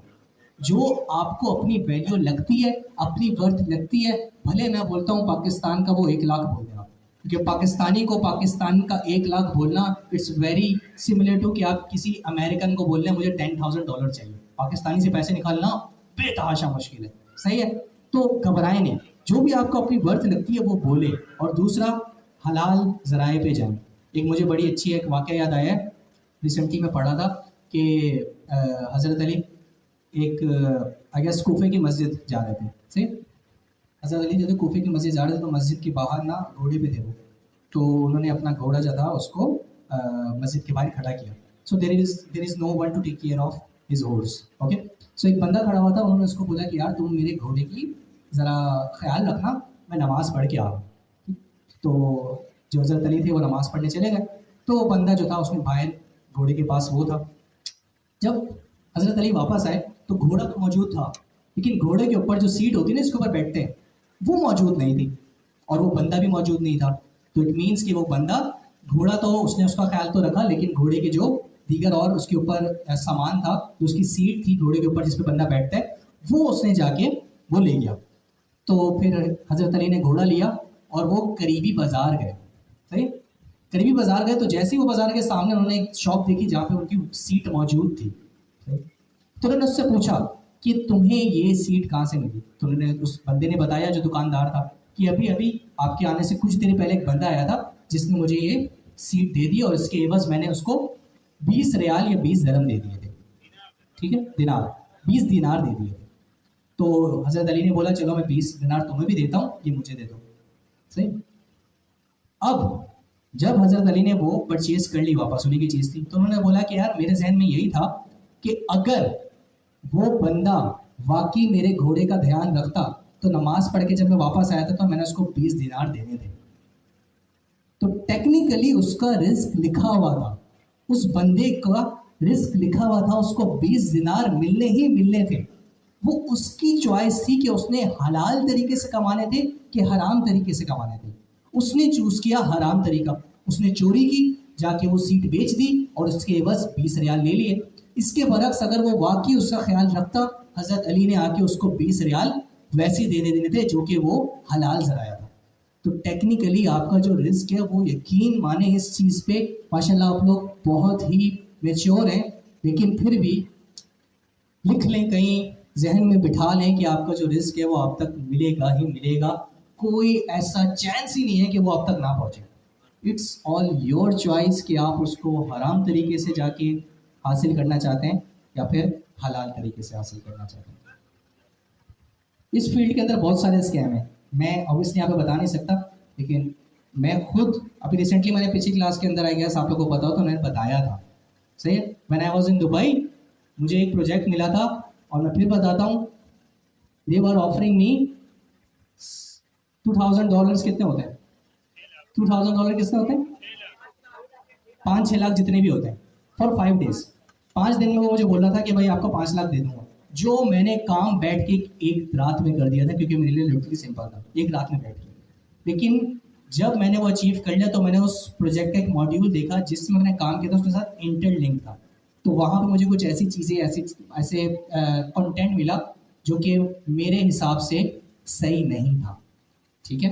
तो मैंने उनको पर्सनली मैसेज किया, मैंने बोला भाई मैं आपका काम नहीं कर सकता, हालांकि I have done with the project, मैंने काम कर लिया था। इट्स लाइक जस्ट कि बस उनको देना है और कैश लेना है। ठीक है। और 5 डे का, या मेरे लिए तो एक दिन था, एक दिन का 5 lakh, it's not a big deal at all. ठीक है। लेकिन मैंने वो नहीं किया। उसके बरक्स मैं हमेशा बताता हूँ कि मुझे क्या मिला। जैसे ही मैं पाकिस्तान आया, पाकिस्तान का एक बहुत बड़ा बैंक है, बहुत अच्छा बैंक है, क्योंकि मैंने उनका कॉन्ट्रैक्ट साइन किया हुआ तो उसका नाम नहीं ले सकता। उसी दिन आउट ऑफ नोवेयर मुझे एक बंदे का कॉल है कि भाई हमें क्लाउड कंसल्टेंट की ज़रूरत है, हमारा एक पूरा मॉड्यूल चल रहा है, क्या आप हमारे टीम को आके ट्रेन करेंगे क्लाउड के ऊपर। इट्स मोर लाइक कुबरनेटीज जो आपने उस दिन पढ़ा था, सर अमीन ने आके बताया था, कुबरनेटीज क्लाउड इंफ्रास्ट्रक्चर डिस्ट्रीब्यूटेड सिस्टम। मैं बोला बिल्कुल कर देंगे। उससे मुझे फ़ायदा क्या हुआ? एक तो माशाल्लाह हलाल ज़राया बना, और उससे अच्छा मुझे आउटपुट मिला उस वहाँ पर, हलाल ज़रिया बना। दूसरा मेरे कनेक्शन बने, वहाँ पे जो लोग मौजूद थे वो 60-60 50-50 साल की उम्र के थे, मतलब जितना मेरा एक्सपीरियंस नहीं था उतनी उनकी एजेस थी। सही है। और दूसरे अगर थोड़ा उल्टा बताऊं तो जितनी उनकी उम्र थी, नहीं कुछ और गलत हो गया, जितना उनका एक्सपीरियंस था उतनी मेरी उम्र थी। ठीक है। तो अगेन बात वही है कि भाई जो आपका रिस्क है वो आपको मिलेगा। It's all up to you कि आप कौन सा तरीका, कौन सा जरिया, कौन सा ऑप्शन जो है वो चूज करते हैं। तो again if you are internship,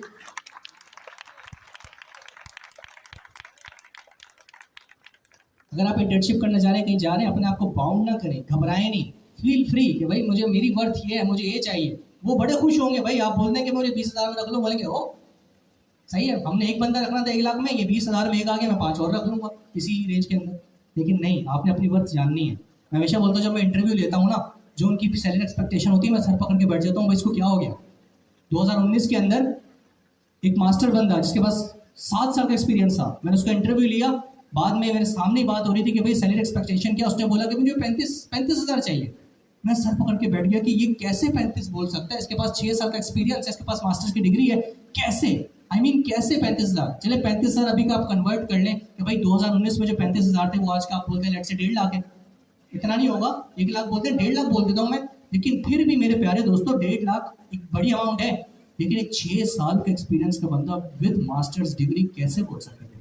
लेकिन वही हेजिटेशन, तो उससे निकलना है। यहाँ पर अपनी वर्थ जाने, और ये तभी आपको पता चलेगी जब आप बाहर की दुनिया देखेंगे, प्रोजेक्ट्स पकड़ेंगे। आई गेस बातें बहुत हो गई हैं, बातें करने में मैं भी बहुत शौकीन हूँ, लेकिन आप आगे आते हैं और अपने आखिरी टॉपिक को,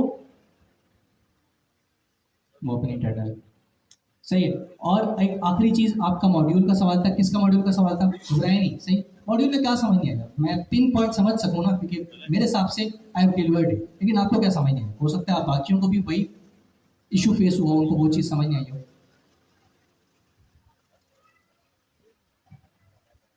अच्छा अच्छा, I am not going to do it over here, मैं थ्योरेटिकली बताऊं, क्योंकि प्रैक्टिकल अमीन भाई ने बहुत अच्छा बताया था, और मैं अब समझे वहाँ पे हुज्जत, जो बोला हुज्जत तमाम हो गई थी उस क्लास के अंदर, प्रैक्टिकल की हुज्जत तमाम हो गई थी। देखिए एक चीज तो यह है, module is nothing, is just your Python file with .py extension, आपकी .py की एक्सटेंशन होगी। अब आप मल्टीपल फाइल्स बना सकते हैं, वहाँ उस फाइल्स के अंदर आप भले वेरिएबल बनाएं, भले फंक्शन बनाएं, भले कोई लिस्ट बनाएं, भले कोई डिक्शनरी बनाएं। अब आप कर क्या सकती हैं, आप इस वेरिएबल, फंक्शन, डिक्शनरी, लिस्ट को दूसरी फाइल के अंदर इंपोर्ट कर सकती हैं। ठीक है, एक चीज।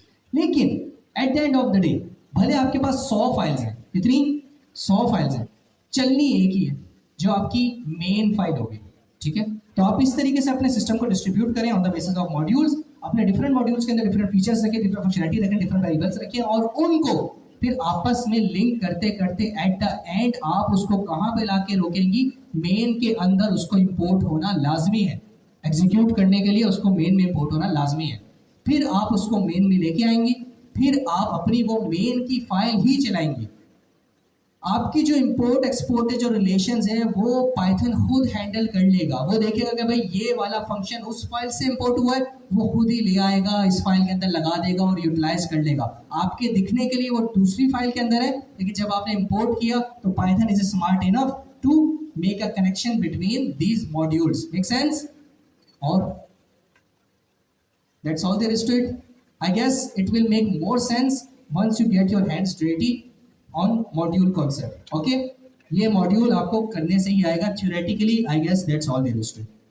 अब it's 9:51 मेरे प्यारे दोस्तों, आपसे दोबारा दिल इल्तमास होगी, मेरी बड़ी निगाहें रुकी हुई हैं, जमी हुई हैं आपके क्विज के रिजल्ट के ऊपर, मेरी पूरी टीम की और इन जनरल पूरी फैकल्टी की, बिकॉज तमाम फैकल्टी ने, भले वो वेडनेसडे और ट्यूसडे हो, जो भी हो, संडे मंडे, सब ने बड़ी ही एफर्ट पुट की है इस चीज़ को कंसोलिडेट करने के लिए। ये जो आपको चीज़ें पढ़ाई गई हैं, ये इतने टाइम में मुंतकिल करना, it's a big challenge for us as well. ठीक है, क्योंकि सब ही प्रैक्टिकली चीज़ों को इम्प्लीमेंट नहीं कर रहे होते हैं। हो सकता था कोई ऐसी नॉलेज थी जो आपको टाइप स्क्रिप्ट में तो पढ़ाई गई थी, लेकिन अब हम उसको भूल गए, तो हम पाइथन पे कैसे मैप करते हैं। तो यहाँ भी पूरे पैटर्न, पूरे इतनी डॉक्यूमेंटेशन आप देख सकते हैं, इसके ऊपर बड़ी एफर्ट की गई है, तमाम चीज़ों को डॉक्यूमेंट किया गया आपके लिए, पूरी एफर्ट की गई है।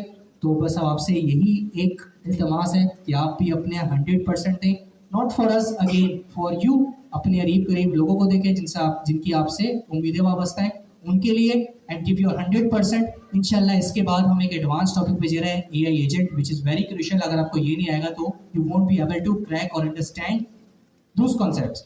सो that's all there is to. यहाँ पे हमारी जिम्मेदारी खत्म होती है, आपकी जिम्मेदारी शुरू होती है। अपना बहुत ख्याल रखिएगा, आपसे मुलाकात होगी अगले हफ्ते। Best of luck for your quiz, till then keep practising, happy coding, Allah हाफिज़।